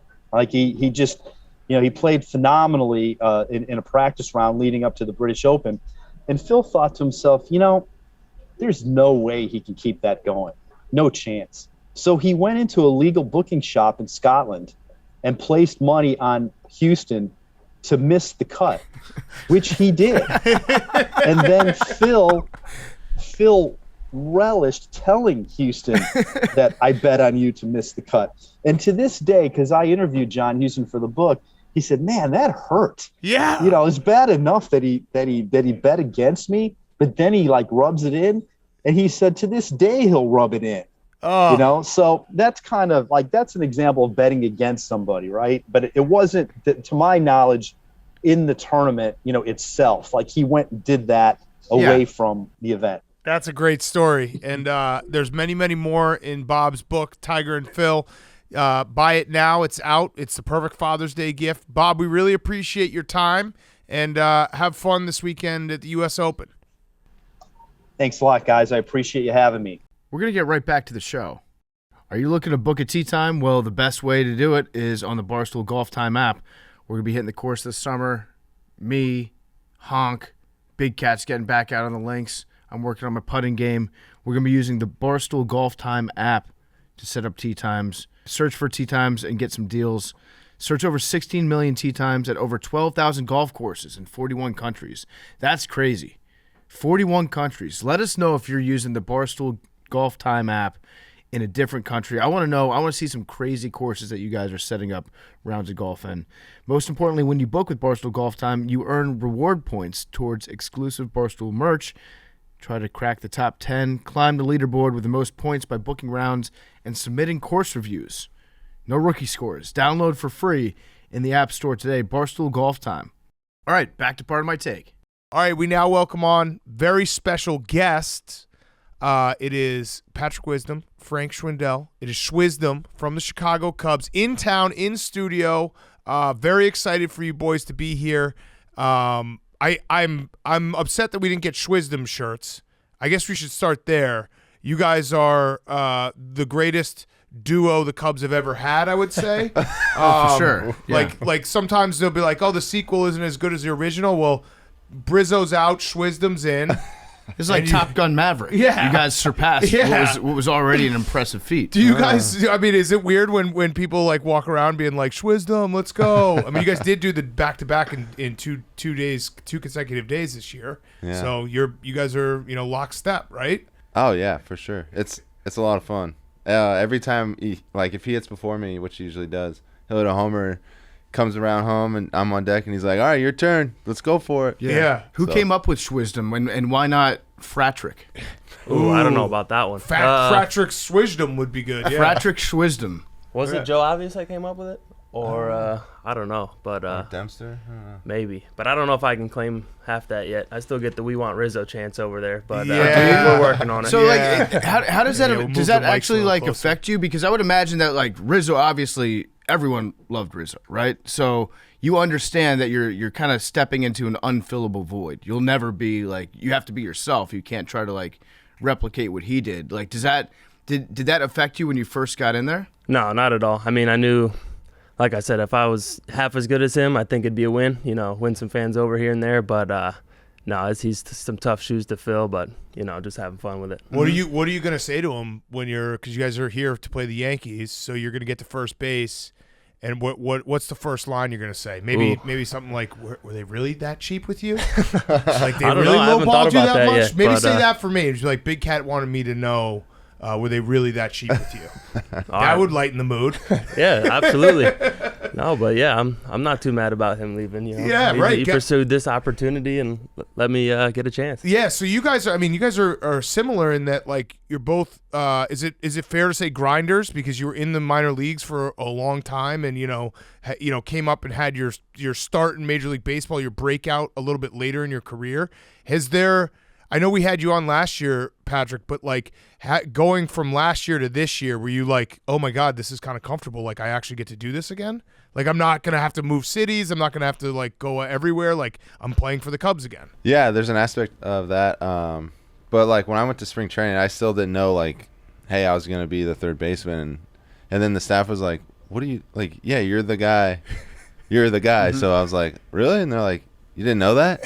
I'm like, well, I've just never been in a position to like think that way or like know that. So I went in knowing like, hey, I got to fight for this spot again. So yeah, there is some aspect of comfortability and like knowing your way around now for sure. Yeah, and Frank, you're middle seat Frank. Oh yeah. So we got to talk about that story. So as it goes, I wouldn't think everyone knows this story, like is keeping up on the Cubs, but Frank got sent down to AAA. The Cubs were out on the West Coast. This was a month ago, and a couple injuries, whatever, needed you to come back up, and you had to get there any way you could, and you were sitting middle seat, and a reporter, I think, was like, I'm on the same flight as Frank Schwindel. He's sitting middle seat. What airline was it? American, I think. Okay. I think it was like 23B or something. Okay. Yeah, I was back there. Yeah, so you were just, were there other people noticing you, or? So a couple of people in the airport were, wanted selfies or saying what's up or, yeah, get back soon, stuff like that. I was like, yeah, don't say anything. I'm starting tonight. They're like, oh, like, that's cool. They obviously didn't believe it, but then I got to the gate where it was going to San Diego. There's a couple of people looking, and then my buddy sent me that tweet when I was sitting down. I'm like, oh, here we go. So you can explain that away, though. You can say that to me just screams that you forgot to check in for the flight. So you were like one of the last people to check in. Or did you buy that intentionally? No, that's what they got me with. Because it was the only only flight that would make it in time for the game, and I think there was 3 seats left, and that was the closest middle seat. Okay, right to the front. Right. So, and are you thinking to yourself like, you're like, I guess it's I saw your quotes after, like, there's no bad days in the big leagues, which is awesome. Right. But are you thinking to yourself, like, I'm not even first class? Like, if it were, let's just say Anthony Rizzo, and that happened to him, I would say he probably gets a private plane from the Ricketts. I'd guess. I would imagine, but so that's what we're working for. Hey, that's fine. I said I would have rode in the toilet to get there, but no, it's just a crazy couple hours there. Yeah, that sucks though, to get spotted middle seat and then get like narked on. It's like there's nothing you can do. It's like, yeah, it's middle seat. Oh yeah, just gotta wear it. Yeah, knees pressed up against the back seat, and yeah, just wear it. It's actually good perspective, because I think just about 100% of the population would actually ride in a toilet if it meant that, like, you get to start in a Major League Baseball game. Oh, absolutely. Yeah. That's good to, like, have that perspective in mind, to be like, okay, yeah, it's kind of embarrassing to get called out on this, but at the end of the day, I'm playing the show. Right. Absolutely. Going back to the show now, also that game, or maybe the game after, I want your guys' take on the balls this year. Oof. Yeah, so I would guess from hitter's perspective, it's brutal, because you had the bases loaded warning track power, which was, there's been moments where I've watched baseball this year and been like, that should be a home run. What the hell do they do to the balls? Do you guys notice it, like, day to day? I think there's definitely a difference. You can just feel them, but then some days the 98 exit velo goes out, and then some days the 103 stays in. So it's part of the elements as well, but it's just something to think about. It's crazy. Are they switching them up, Patrick? Because I feel like too, like there's maybe like last weekend or the weekend before, I was like, oh, I think they switched the balls this weekend. Like everything's going out. I think they've like secretly been like switching in some good balls, because yes. Certain games, like on certain times. I don't want to say anything specific, but prime time. Yeah, you'll see like when a nationally lot more televised homers, games. Yeah, or a lot of hard hit balls, and they're going out of the park. Can you feel it off your bat? Does it have a different feel? Yes and no. Like sometimes, like there's balls that we hit and we're like, oh, it's gone, and then next thing you know, it's caught, and you're like, wait, what? Mm-hmm. Like the years past, that ball's 10 rows deep usually. So. And I think early on it's tough to tell in Chicago with the wind and the weather, but some of them you're like, man, that should have went, and they're camped under it. Like we had a late game, Hayward hit one like 105.6 that got caught at the track. We're like, how's that even possible? Yeah. Can you tell, like, in batting practice when it's going to be a good ball night? Ooh, I don't know if those balls are the same, because some of them are clearing the street easy across Waveland, and then I don't know. That's tough to tell. They drop their balls on you last minute. When the lights come on. Do you guys obsessively check the wind at Wrigley? I mean, I do as a bettor, and just because I'm like, also you can tell the minute you see like the line open and it's like, oh, it's 12, and you're like, that makes no. Oh yeah, okay, the wind. So like when it's a good wind day, you're like, I gotta eat today. I gotta get something up in the air and just let it go. For sure. Yeah, absolutely. Those are days you gotta get something in the air. Yeah. You can't have anything more than one ground ball or something, but. It's the opposite effect of our good friend Dan Herron, who pitched for half a season at the Cubs, and he obviously pitched a long time in Major League Baseball, but he was like, whenever the wind was blowing out, I would just try to call in sick and like not want to be there. Hey guys, the shoulder. Yeah, right, exactly. Like, I don't want to play today. I feel like we need to talk about what happened last time you were on this show, Patrick. Okay. Because I got a bone to pick with you. All right. Do you know where I'm going to go with this? I have a feeling, but I'll let you. We asked you specifically if you respected 90. Oh. And I'm a big fan of like the guys that sprint to first base after a walk, like the real try-hard guys. It's very funny to me to watch like David Eckstein like sprint down the first baseline. And you said that you respected 90, and you said the next time you drew a walk, you would sprint to first base, you'd hustle. Well, we watched you drew a walk, and then you just kind of lackadaisically trotted down the line. Mm-hmm. You completely forgot about your promise to this podcast. Mm-hmm. If you have a good explanation for it, I'd love to hear it. But if not, like, we might have an issue. Yeah, I forgot about this. There's a problem. We were all very disappointed because we watched the game. We went out of our way to watch you play in this game. Yeah, and we saw you get the walk, and we could not believe it. We were sitting in this room, our jaws on the floor. Mm-hmm. Yeah, I'm sorry about that letdown, because I realized when I got to first base that I didn't sprint, and I was gonna let you guys down. I'm like, I really hope they're not watching this game, and maybe they'll catch my next walk. But then I got ball 4 and it just went right over my head. I didn't even. So hold on. Are you saying that when you're in the batter's box in Major League Baseball, you're not thinking about us? Is that what you're saying? No, because if it was a full count, yeah, definitely not. I was trying to think subtivity and just. What the hell? Why aren't you thinking about us? But I did get to first, and I'm like, oh shoot. Yeah. Should have sprinted for the guys. All right. Well, you have a redemption, and we're not going to run this probably till next week. So maybe the day after it runs.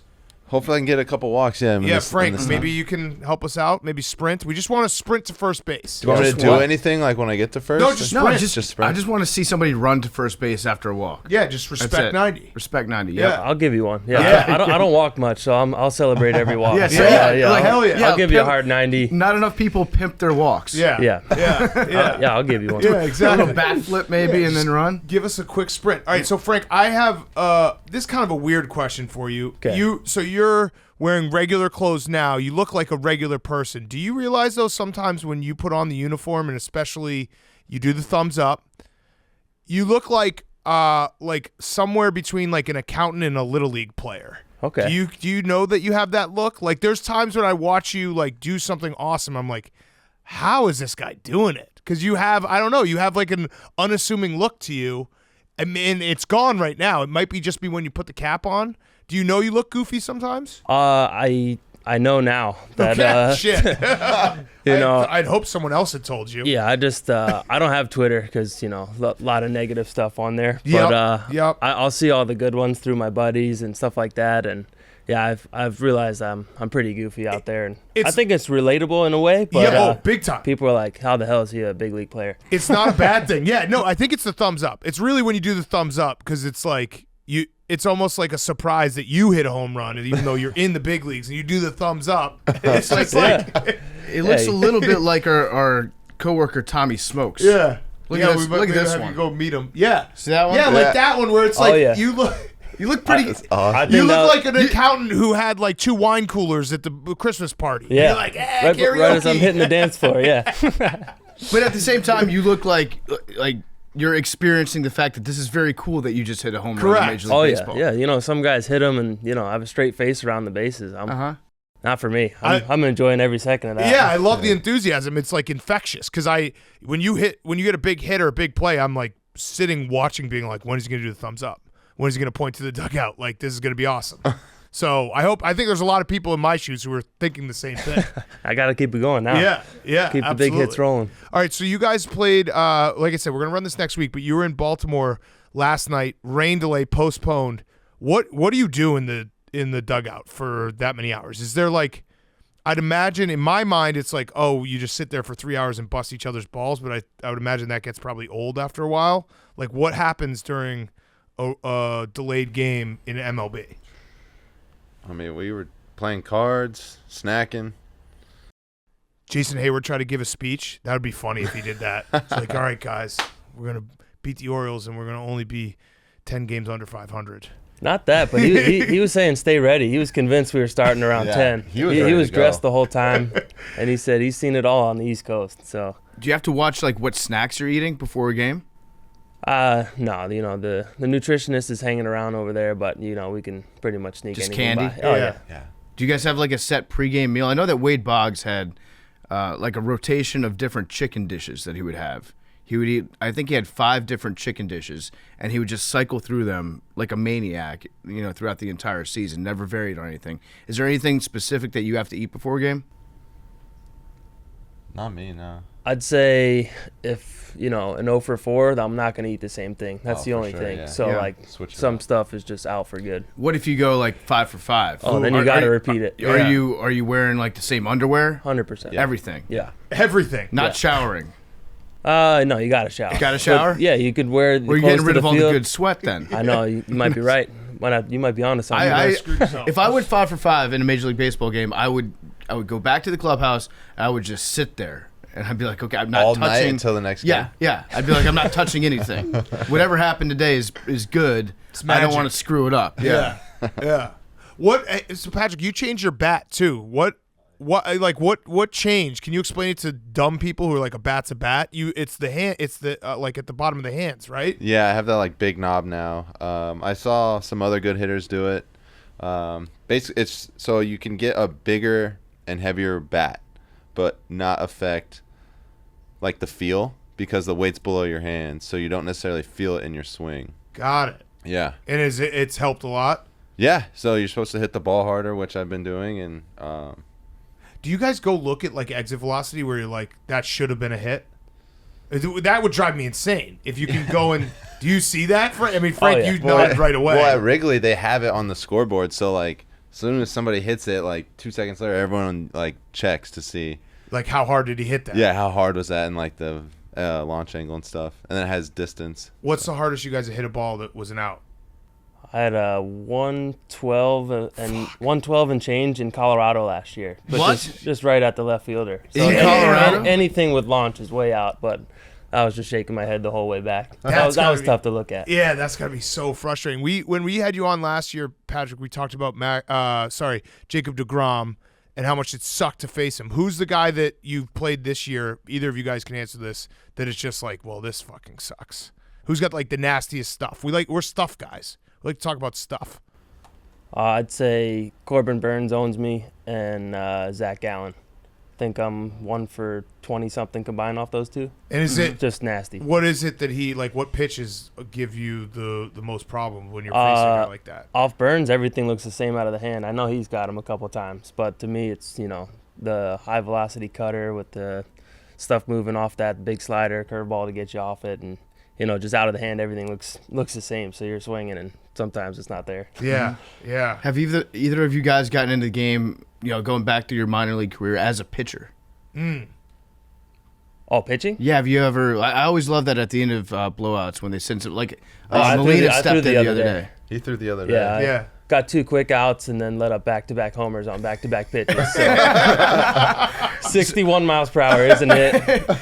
Is that something that you had ever planned for? Like, if I get into the game, here's my strategy. Well, I was planning on like throwing some knuckleballs because I mess around with it pregame all the time, and I got on the mound and they were just terrible. It may have been nerves or I don't know, a bad ball or something, but Yeah, I was the just humidity like, was off. You needed a certain. It needed to be fall weather. I said scrap that. We're lobbing it in there, and it didn't work. And I think the last pitch I threw was 38, and Bader popped it up. So that might be the magic number. 38 miles per hour. Yeah. Yeah, That's a hell of a change. I would just throw ephus. Yeah, every Absolutely. time. Yeah, just throw it as like a lollipop. Yeah, That's but it your was only fun. chance. But hopefully I don't have to do that again. What was Yeah. the feeling? Go ahead, Meeps. After the batter hit the ball and it's going over your head, and it's a home run instantly. Did you even think about doing the thing where you like hung your head, or were you like, what? This is kind of what they expected out of me. Oh, it was funny. I was shaking my head because I got the 2 quick outs. I was like, maybe it's going to be a lucky day. Yeah. And then first pitch, I think Dickerson was the first one that got me, and then Newbar got me the second. 2 pitches to some damage real quick. But, Yeah. I think it was efficient. 3 outs and 2 homers on 10 pitches. So Oh, that's got not the- bad. got Yeah. the boys off the field. Yeah, you got to preserve the arm for the next day in case they need absolutely. you again. Yeah. Yeah. But it was fun. If you're out in the field, do you have a specific person that that you're going to throw the ball to at the end of the inning? Like, is there a kid? Do you ever pick out a kid? You're like, okay, that kid's getting the ball. They're cheering hard. It looks like their first time at the ballpark, or do you just throw it in there indiscriminately?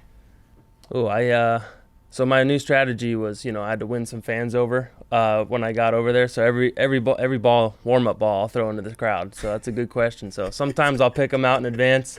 Sometimes I'll throw it away from a section that I don't think they're going to have any chance of catching it. Yeah. I like that. You're like going door to door. Every fan. Some people that ask, they'll get one. Yeah. Yeah, so the people that are chanting for Rizzo be like, okay, I'm gonna give that guy a ball. Yeah. Oh, yeah. And they're gonna love me from now Yeah, on. we'll see who you're cheering for after the game. That's smart. Yeah, that's or give a ball to that person's kid, and they're gonna reluctantly have to become a Schwindel guy. Yeah, you got to win them over. It's brilliant. Yeah, so sometimes I'll pick them out, and sometimes, just wing it. There was we were in Milwaukee, and the ball in between innings, and I just threw it over the stand or over the net indiscriminately, and I just saw the ball travel right to this guy, wasn't paying attention, doink right on top of his head. And then Cubs fan or Brewers fan? Brewers fan, All right, Oh, nice. yeah. Yeah, that's got him fine. right on top Yeah. of the head, and they were like all attending to him, and they just put the cold beer right on top of his Oh, head. there you go. On his head, yeah. But I Do was you, like, do you ever respect a fan that makes a really sick catch on a foul ball? Absolutely. Yeah. You ever give them a round of applause? Yeah, Like, round that of guy applause. should be in the game.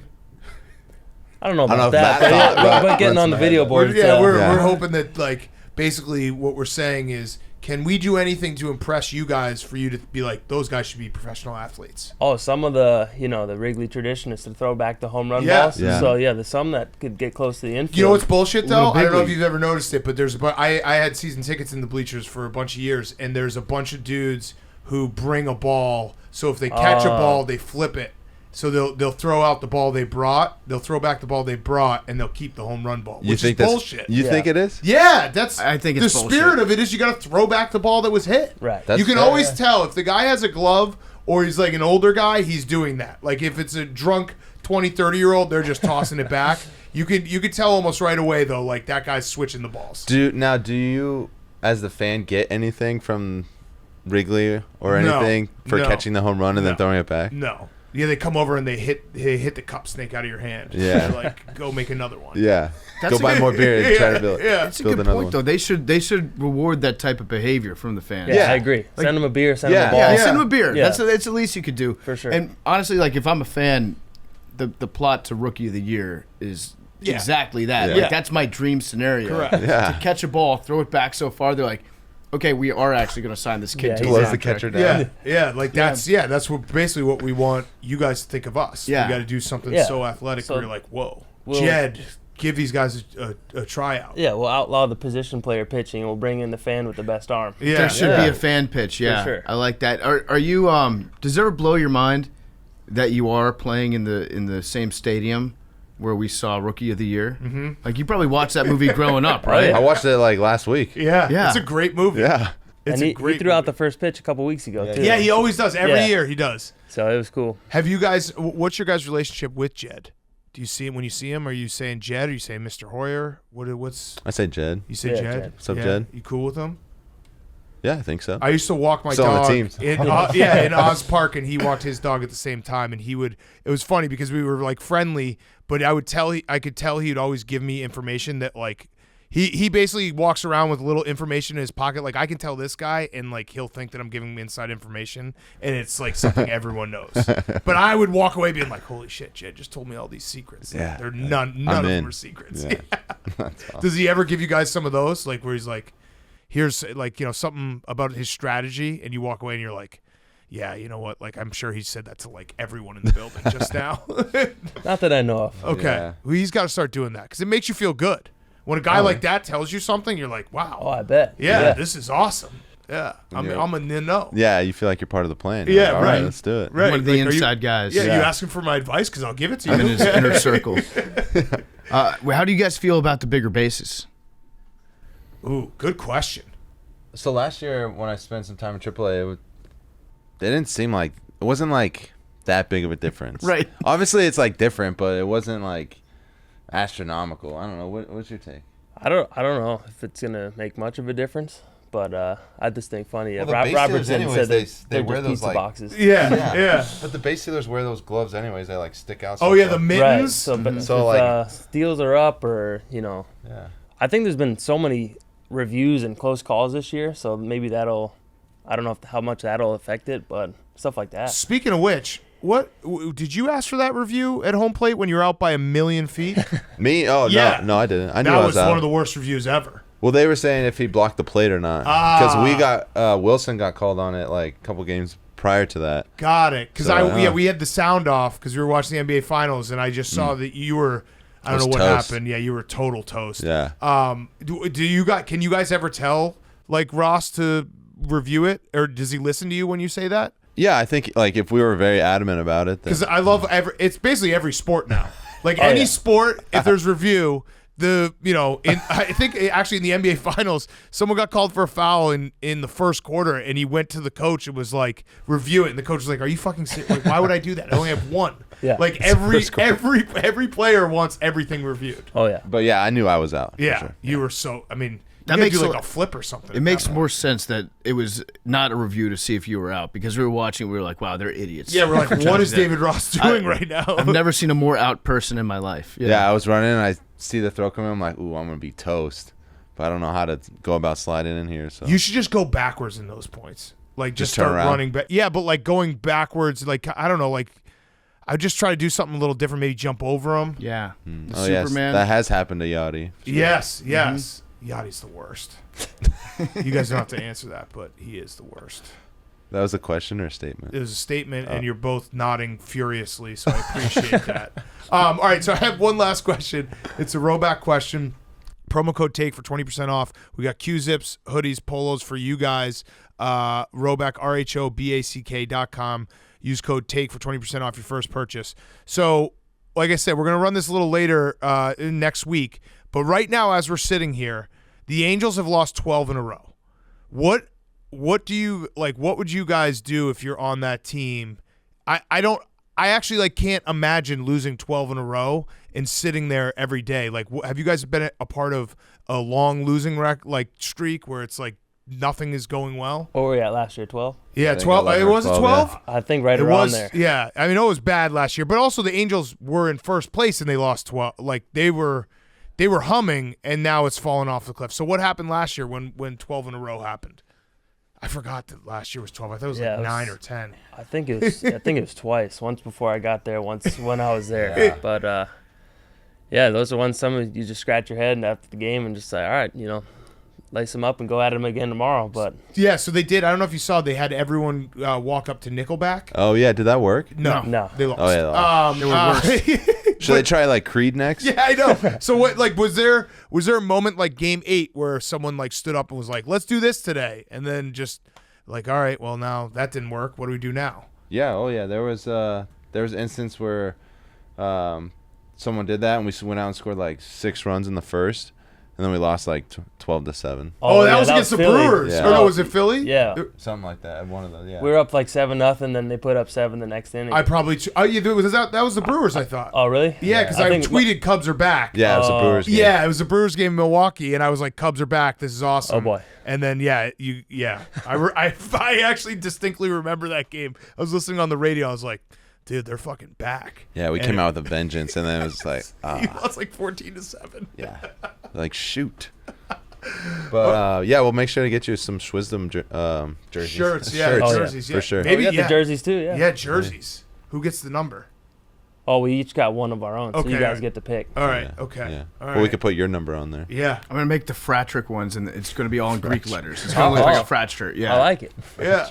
Yeah. I mean, you guys got to keep going back to back. That's electric when it happens. Yeah. Oh, I know. It's so much fun. Yeah. But I hope you guys enjoy the shirts we gave, or I gave Yes. you. We gave you. Us? Let's take a look. yeah. Just a quick little plug, yeah. So Northside High Fives. Oh, nice. Yeah. That's so we cool. do high fives for pretty much anything good on the field. Yep. But if you buy the shirt off my website, the part of the proceeds will go to St. Jude. Love it. Yeah. So what's the website? PatrickWisdom.com? that's it. Yeah. Hell yeah. I That's kept it pretty simple. shirt. That is very simple. Yeah. So we had some cool designs, and the Northside High Fives. I thought it was a cool little gig and saying. So we all wear them, and you want to be part of the squad. Did Dusty Baker invent the high five? Dusty Baker. I'm pretty sure he claims Bobby that Valentine in the rap. Yeah, no, I think he claims that he invented the high five. He was the first person to do it. I could see him claiming that. Yeah. Not some Roman Greek god or No, Roman Dusty emperor Baker. high fiving one of his guys. Yeah, Dusty no, Baker. yeah, Yeah, definitely He is a legend, so. Yeah, no, Jesus wasn't going out there high fiving anybody.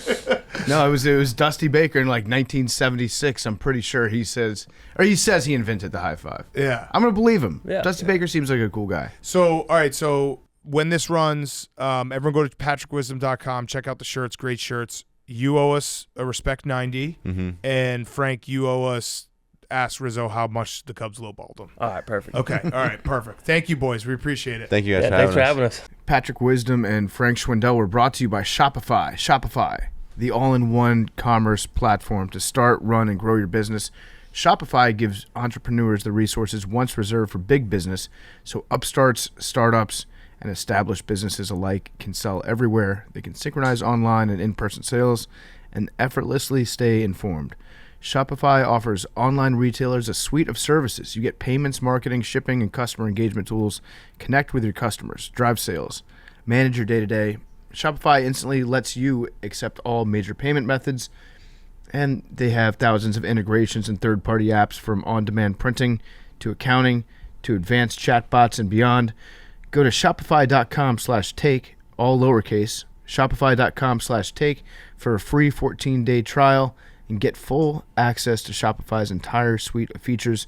Shopify.com/take right now. Okay, let's wrap up. We got Fyre Fest. We're recording this in the middle of the day. So Hank is on Zoom because he's getting ready for Game 6. You listened at the beginning of the show to the fate of Henry Lockwood. Dub. Okay, Dub. all right. Wait, so you got it? go. You got the dub? You got the dub.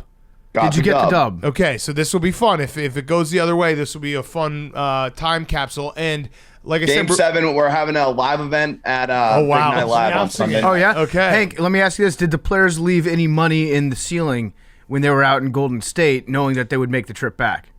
I know, but I know that Golden State booked Encore for this big celebration tonight, and so it sucks that they're not going to be able to get to do that. Fuck. All right, now I'm scared. Oh, damn. Okay, so like I said, we're taping this before we're in the middle of the afternoon. It's noon. Hank is zooming in because we knew he was going to be in Boston. Billy is zooming in because he just didn't want to come to work today. No, I woke up, felt a little bad. I'm taking a COVID test, and if it's Shut the fuck up, Billy. negative. You are so full of shit. You had a little bit of a COVID scare, but I'm taking it. I'm taking it, and then I'll What probably doesn't feel good? show. Throat, cough, all that. Billy's being very responsible. Okay, so Billy's the only responsible member of the podcast. Now, I have You've been blogging yeah. from home. Real quick, That's good. Yeah, you must have been blogging from home. I have a text real quick. I'm gonna get to my Fyre Fest later, but this is from Tuesday at 4:38 p.m. because again, I'll get to my Fyre Fest, but I've had to deal with COVID around my life this week, and I've been doing the responsible thing to protect everyone on the show and the guests that we've had on. I've been testing religiously every morning to make sure that I don't have COVID. When I told everyone I was going to be testing every morning, Billy wrote, "Please don't test. No testing. Ignorance is bliss." That was just 2 days ago. What's been the change of heart, Billy? Just keeping everybody safe. Okay. Was it your hero, Dr. Fauci, getting it? Yes. Yeah. I mean, if Fauci could go down, anyone could go down. yeah, I could get anybody. Yeah, so I got a phone handed to me about an hour ago from Jake, and usually what happens if Billy is finding himself in some sort of predicament, sometimes he'll try to text me on the side, thinking that me and Big Cat don't talk about things and that we don't share things. So Billy's like, "Oh, I'm gonna go to the Crunchy Granola Mom instead of Strict Stepdad." And instead of doing it that way, what Billy did this time was he actually called Jake. He was even afraid to text me on the side, so he calls Jake, and Jake just hands me the phone, and Billy's like, "Yo, are we recording right now?" And I was like, "Yeah, we are." He's like, I thought it was 2 p.m. today. It's like, well, no, we have an interview with somebody at 3, I believe, right? I'm actually happy this happened because every now and then there'll be undercurrent of people who are like, "You're too strict and hard on Billy," and this is a great show of no, we're not. We're actually not because he just didn't show up to work today. How many jobs? 12 o'clock is pretty early. How many jobs? 12 o'clock is. How many jobs can you just not show up? And in reality, we're not strict because he's not in trouble. You know what? He just looks like a fool. And this is also right before he wants to be sent to Nashville. I'm taking away an emoji. I mean, I'm sorry, Billy. What? I'm sorry. So just to recap for everyone, Billy wants us to send him to Nashville to party with tight end you.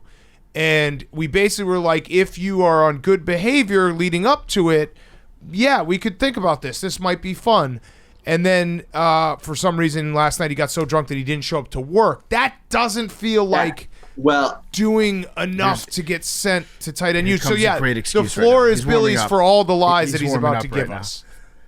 Look, dude, it was Entourage. It was sick. It was on Entourage was filmed. You want to unpack that? What was Entourage? Tribeca Film Festival, YOLO. I mean, it was awesome. I mean, I'm here to take my lashings. Did what I did, but it was cool. What did you do specifically? Yeah, you did Entourage. That's as far as I know. You were in Entourage last night. We were cosplaying Entourage. It was awesome. So who did you go out with?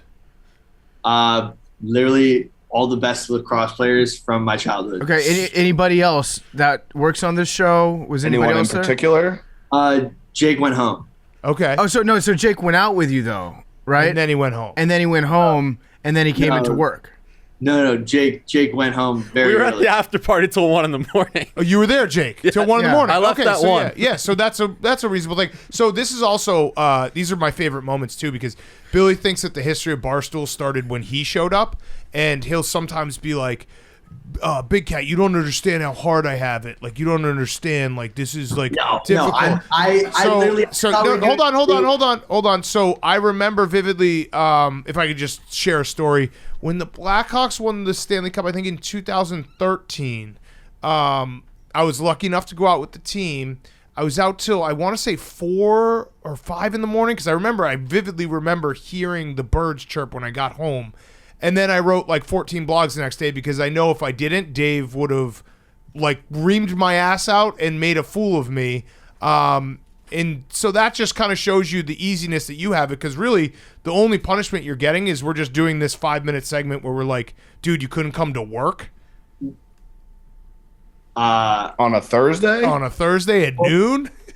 It was 2 p.m. I thought we were doing it 2 p.m. We never said that. Wait. We When you never said what time do you usually come it to was work? 2 p.m. though? What are you talking about? What was 2 p.m.? Okay. I have no excuses. There it is. Okay. All right. Hey. You're not getting the emoji There back. we go. The emoji's already gone. I don't want to take all the emojis. Billy, let me ask you an honest question. I am sorry. Do you think that you are at a place in your life where you can handle the freedom of going to Nashville next weekend? Be honest. Yes. Oh, come on. You should have said no there. I would have given you an emoji for honesty if you said no. I cannot. Because the thing is, past couple of days, I've been entertaining a lot of clients, and Wait, what? What are you in sales now? What the Going fuck? out to- entertaining what? It's Clients? Who's a client?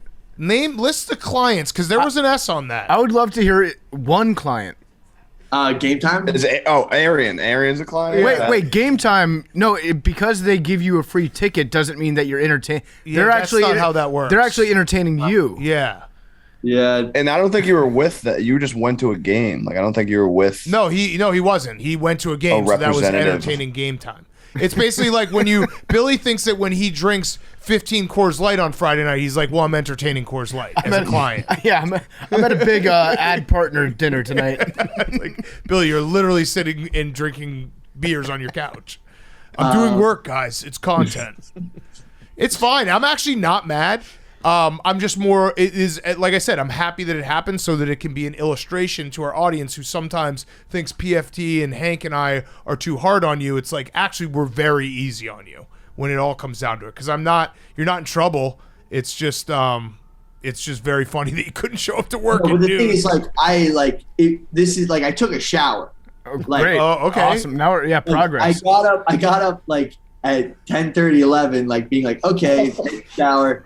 Going to work, and then it was like, oh shit, we're recording at 12, and I was like, fuck. Okay, so you got up and everything, and you even took a shower before you were even supposed to be at work. So technically, you were early. Okay. I'm sure there's plenty of AWLs who can relate to waking up for work at 10:30 and 11, and they're like, this is cool. Also, just want to throw that out there that PFT, usually how this podcast works, as much as people think we don't have our shit together, we'll share on the text chain like, hey, what's the schedule tomorrow? Let's just fill each other in. Mm-hmm. PFT at 5:42 p.m. last night, so that's fairly early. That's not like late breaking news.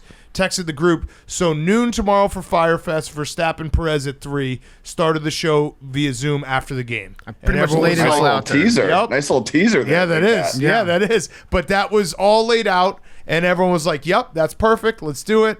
Minus Billy. Yeah, dude. Being a big L. All right, well, I think this is good because this is your Fyre Fest. We've done your Fyre Fest here. I'm also noticing that like Billy's got a little fake Klay Thompson vibe thing going on right now. Yeah, the goatee. With the goatee. Mm-hmm. We should, you know what? If Boston had their shit together, they would like try to sneak in their own fake Klay Thompson, and then they would stop the real Klay Thompson outside the arena and give him a hard time and detain him for like an hour, being like, there's a lot of fake Klay Thompsons going around. How do we know you're the real one? Mm-hmm. Yeah. That's what they should be doing. Billy gives the Warriors 35 minutes tonight. Yep. I would love that. Although Hank, like in the alternate like 0.00001% chance, what if Billy beat the Celtics? That would probably be the worst loss of your life. Yeah, I mean, yeah, but that would never happen. That would never happen. He's sweating out booze by the first quarter. I've been balling pretty hard lately. Oh, okay. Yeah. All It right. sounds like you balled a lot last night. All right. So let's get to Fyre Fest. Unless you have anything else, Billy, that you wanted to throw out there, any other clients or excuses you wanted to throw to the wall and see if they stick. Look, I am honestly I'm sorry. It was a serious mental error. Mm-hmm. I think it was more of scheduling and thinking I had more time than I did. Not making excuses. I am sorry to the listeners because honestly, they deserve better from me. And I'm sorry, and I know there's going to be a lot of people angry. And I'll take my lashings like a man. No tap. Yeah, no tap. You got a no tap it, Billy. Give us at least one good story, low-key story from last night. We were in Channing Tatum's apartment. Oh, that's kinda cool. cool. Was he there? No. Does he know that people were in his apartment? I don't think he lives there anymore. Got it. But it was awesome. It was a great event. The movie. So not his apartment. Wait. What do you think Channing Tatum's apartment? What does that sentence mean to you? It was very cool. Right. But he is doesn't not live Channing there. Tatum's apartment. Not anymore. But the movie of the sport was honestly amazing. It was I think that it's going to be as huge for lacrosse as Drive to Survive was for F1. It was an amazing feature. This movie. Amazing showing, amazing venue on the water in Battery Park. It was awesome. It's going to single-handedly turn lacrosse into the 5th major sport. Mm-hmm. It's going to get in the top 5. Through this movie. Yeah. Thank God you went and entertained those clients. I know. It was an amazing movie. Yeah. Okay.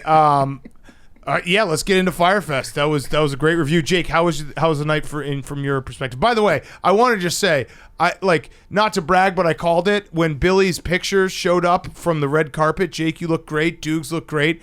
Billy was wearing a party shirt, and people were trying to make fun of Billy for what looked like a double chin. I did not think you looked bad, Billy. I thought he looked wide. Yeah, he's looked maybe wider. a little wide. There have been some bad angles of Billy going around the internet recently. But it was so clear that he was wearing a shirt that was like he was hoping that one of his lacrosse heroes was like, bro, this guy is fucking ready to party. Let's go have a crazy night. And then it turns out that's exactly what happened. So mission accomplished in terms of the shirt, which I thought was a good play by you. I mean, it was a red carpet event. I didn't know what to wear to a red carpet event, so I was just like, let's wear the shirt that looks like drapes. Mm-hmm. Smart. Yeah. And so Jake, how many waters did we mix in last night? I double fisted for the beginning.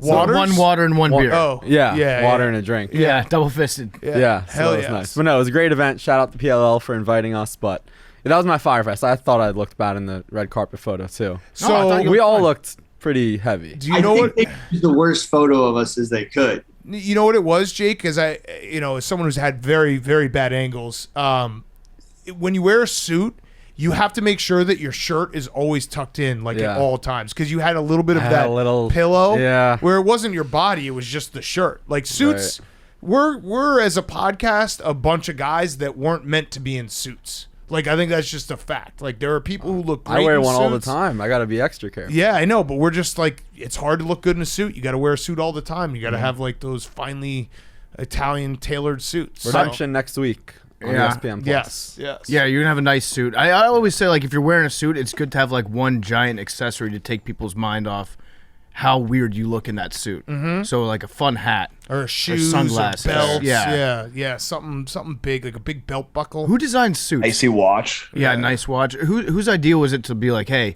guys have to wear 5 pieces of clothes, and these are the 5 pieces that make them look good? Yeah, it's weird. Yeah, I agree. It's hard back to look the good in a Snuggie. suit. Yeah. Well, it's probably back in the day when it was only rich people could afford more than 3 pieces of clothing. True. I actually think it probably had something to do with people used to stink really, really bad. So the more layers of clothes they could wear, the less smelly they were. Yeah. And so rich people would just stock up on layers. It would be a cool alternate reality where the suit was just a tank top. Yeah. That was the formal wear back in the day, and that's just how we've how we've progressed as a society. Like 1400s, Christopher Columbus approaches the like royal court, and he's rocking a wife beater and jinkos. Yeah, he's rocking a lax penny. Yeah, Maryland lax penny, and he's like, "What's up, bros?" All right, so that's your Fyre Fest, Jake. That's your Fyre Fest, Billy. Hank, what's yours?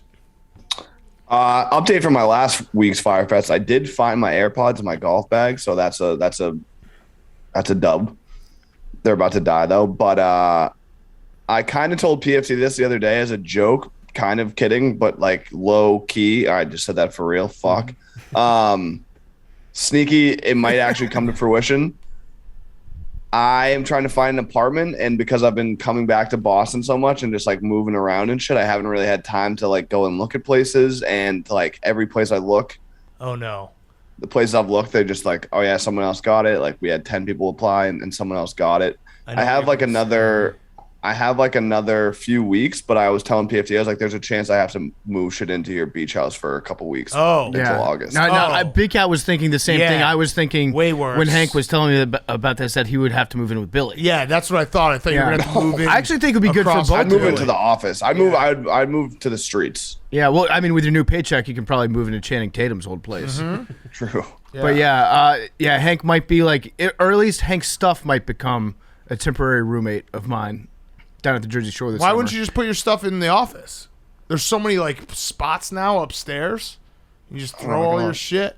My couch and shit. I might just do storage. I don't know. It's just one of those things where. Just a tip. I feel like that would probably be the smart thing to do if you're going to stay in the same location. Maybe do storage instead of moving all of your stuff 2 hours away to then move it all the way back. Oh, it's not 2 hours away. Well, it's it was like more like storage. Put it in storage, but then I will come stay at the house for a couple weeks. Like I was basically inviting myself. I'm more just trying to make it. I'm just more trying to help PFT. Where like you just said you might move a couch into his rental house. That seems a lot. I don't know. I don't know what's gonna happen. I just know that next week is gut check time. Yeah, no. Hank, like it's one of those things where because I came back last week on Wednesday, and then I was home for the weekend, and then I came back this morning, and like during the week I tried to look at apartments, but they didn't have times like before or after work, and I couldn't just pull a Billy and not come in. So I just didn't get to look at any apartments, and you know I have like a less than a month at this point. Yeah, you're more than welcome to come stay. That would be fun. It's going to be a good time. We've got a pool table. We've got a bar inside the house. We're right by the beach. I've got the gayest truck in North America. Yep. That would be a great look. Me and Hank driving around in the out and about truck. Mm-hmm. Why don't you just stay, Hank? In my current apartment? Yeah. I told them no. They tried to raise my rent. Oh. That's one of those ones that I would just be like, "Fuck it, I'm not moving." Yeah, have you tried to negotiate? No, or do you need I an also expert? like don't like. I mean, this is. I don't know if I had said this on the show. Did I talk about the view thing on the show? Oh, you don't like the view? Okay.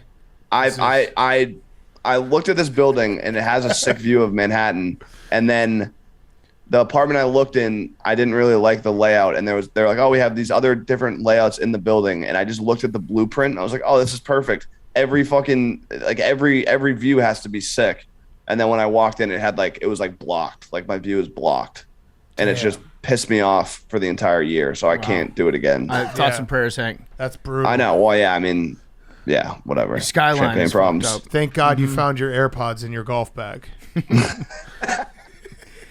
Yeah.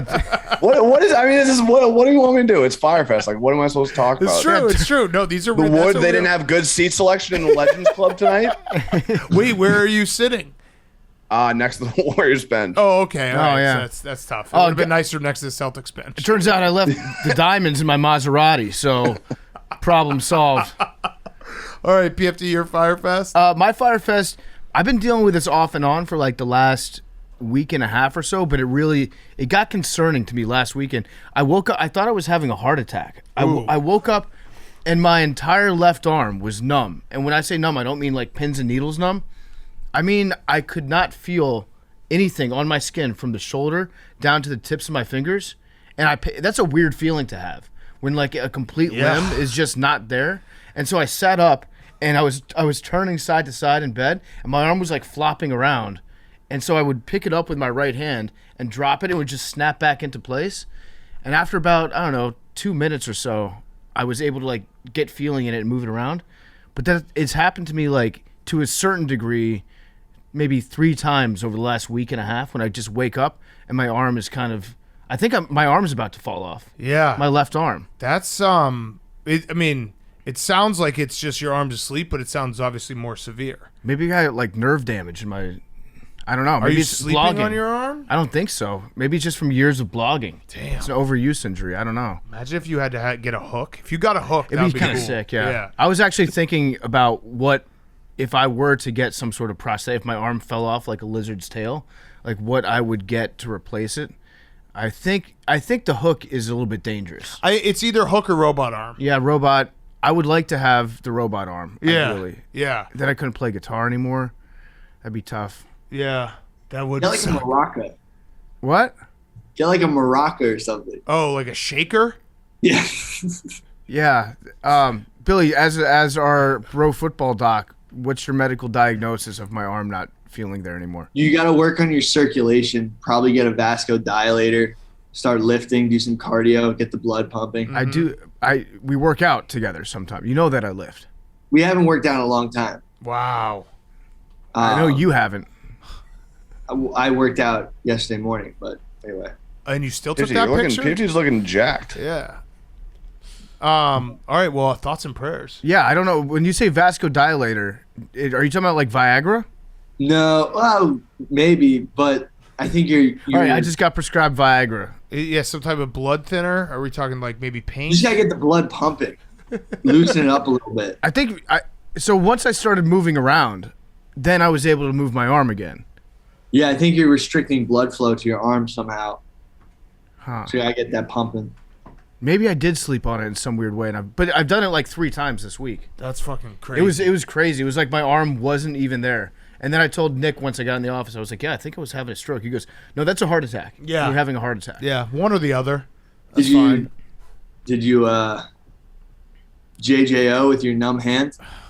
No, I didn't jack off with the ghost hand, Billy. While he thought he was having a heart attack. Now the thought did occur to me after the fact. It was like, whoa, I bet that would have felt sweet, but I couldn't move my hand. So if I wanted to do that, I would have had to like wedge my hand like against a wall and then fuck my own hand. Yeah. I couldn't move it. So Worth thinking about if it keeps happening. Maybe next time. Yeah. Now that next time I'll be prepared. Yeah. All right, my Fyre Fest wrap up. Like I said at the start, I went to a wedding last weekend and literally everyone got COVID except myself. Knock on wood. But yeah, it's been a hell of a week. My wife is out with COVID at a hotel, and so I've been 1-on-2 with the kids trying to earn Father's Day. I feel like I'm I'm getting tested right before Father's Day. Like, can you actually earn this? Yeah. So are you going to be relieved of duty by Father's Day? Maybe not. So it might just go. End We of watch. might just be 1-on-2. Yeah, it's been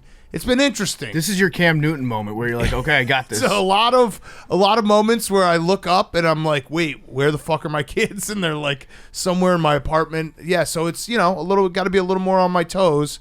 But yeah, it's been fun trying to juggle all that. I imagine that if you're dealing with like 2 poop emergencies at once, that's probably the worst part, right? No, actually, listen, once you become a dad, like poop is nothing. Like it just doesn't even faze me. It's way more like, where are my kids? Like they crawled into a room and now I don't hear them. The silence is the scariest thing as a parent. When you can hear your kids playing, nothing matters. But when they walk out of your eye line, and then it's silence, you're like, oh fuck, something bad is happening. So, but yeah, it's been a fun test, and I'm just remember to wish me a happy Father's Day on Sunday because I earned it this year. I really do think that Billy is giving us good real life experience for raising a teenager. Mm-hmm. Like Billy, for all intents and purposes, Billy is 14 years old. If my son is like Billy, I might have to just kick him out of the house. No, I think it might be a situation like Jimmy Butler. Where he just got banished.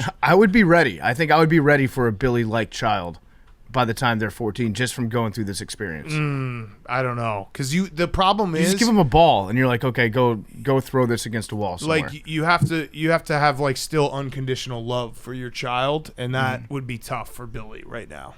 I still love Billy. Yeah, but unconditionally. No, I mean there's definitely a line. Yeah, that's the thing. There's a unconditional Yeah. love is very different than just regular love. There's like I unconditionally love Jake. Yes, absolutely. So Hey man, this podcast life, crazy. oh my god, hey, Like, Billy really did stuff try like to, that. Just when Billy Yeah. gets fake sentimental, that's actually when I come closest to not loving you. Yes, correct. Because Billy has actually said to me, like, he has stone-faced been like, you don't understand how hard like this content game is, and I'm like, dude, are you actually saying this to me? No, you I have just- said that. I think you blogged in a different era. I will say that. Yeah, so he's Like- gonna see. This is the crazy. It was actually You don't harder. even It was- blog anymore, Yeah, Billy. you don't Billy, blog. and I don't do also- your job. But The early 2010s was maybe the hardest era to blog in. You had the most competition, the fiercest no, competition. but like for example, I think you could have like when you put up 14 blogs, like it's 14 blogs that no one else is blogging. Whereas like That's not nowadays, true. you're blogging. You got Oh my That's God, not true. Billy, This that's is so insane. wrong. This is what I deal with, people. He literally said to me, No, I don't there's even know like- if the video's out now. He's like, you don't understand how hard it is to like be on camera all the time and blog all the time. Like, you literally just described my life. no. Billy, I mean, they used to get in the most petty fucking fights about blog subjects. Reblogs. Like it was, and yeah, that's just not true. Billy is there every was no- Gen there was Xer that is like Billy there would was have gotten less- chewed up and spit out Yeah. in 2013 No, on there the was blogosphere. I mean, there was less bloggers and there was more topics to blog, so you could get up. No, to- there was not more topics to blog about. That's Well, just I mean, like false. how many There's way bloggers- more now. yeah. Like, you know how many way more people are on the internet right now? Do you know how many stories happen every day? There's stories No, out my asshole. But like, there's other people who would take the same stories. Yeah, we would, right? That happened then. That Correct. happened then all the No, time. But there was more. There was less bloggers, more topics. No. Billy, also, the reason that you didn't blog this morning was because you were hungover and Right. didn't wake up until 11 o'clock. Correct. Not because, like, well, Billy's going to be like, well, if I had been awake, people would have taken all the blogs I was going to write. Yeah. So I got drunk. I have like 3 blogs in my pending that just won't get posted. Wow. Too bold for the internet. Billy, you realize that like if I like there was the only time I can remember someone just not blogging one day, just we woke up and this person just didn't blog. It was Trent when he went to jail. He was literally in jail. That was the only time I can remember someone just being like, not gonna blog today. And Trent probably tried to blog from jail. Who says I wasn't in jail? Okay. Oh man. All right, numbers. Jake, do you have one?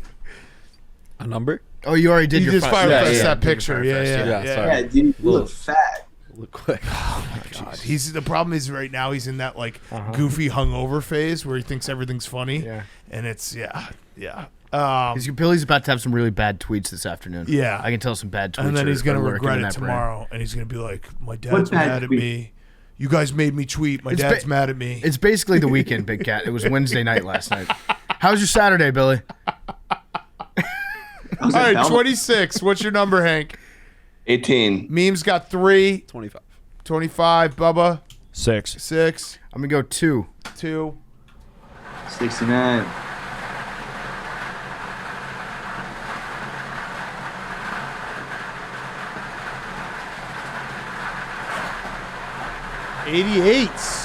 New. Wow. Scoregami. Patrick Kane. 6 Michael Irvin, remaining. right? Michael Irvin, yeah. Playmaker. 88. 6, 26, 27, 29, 51, 78. Love you guys.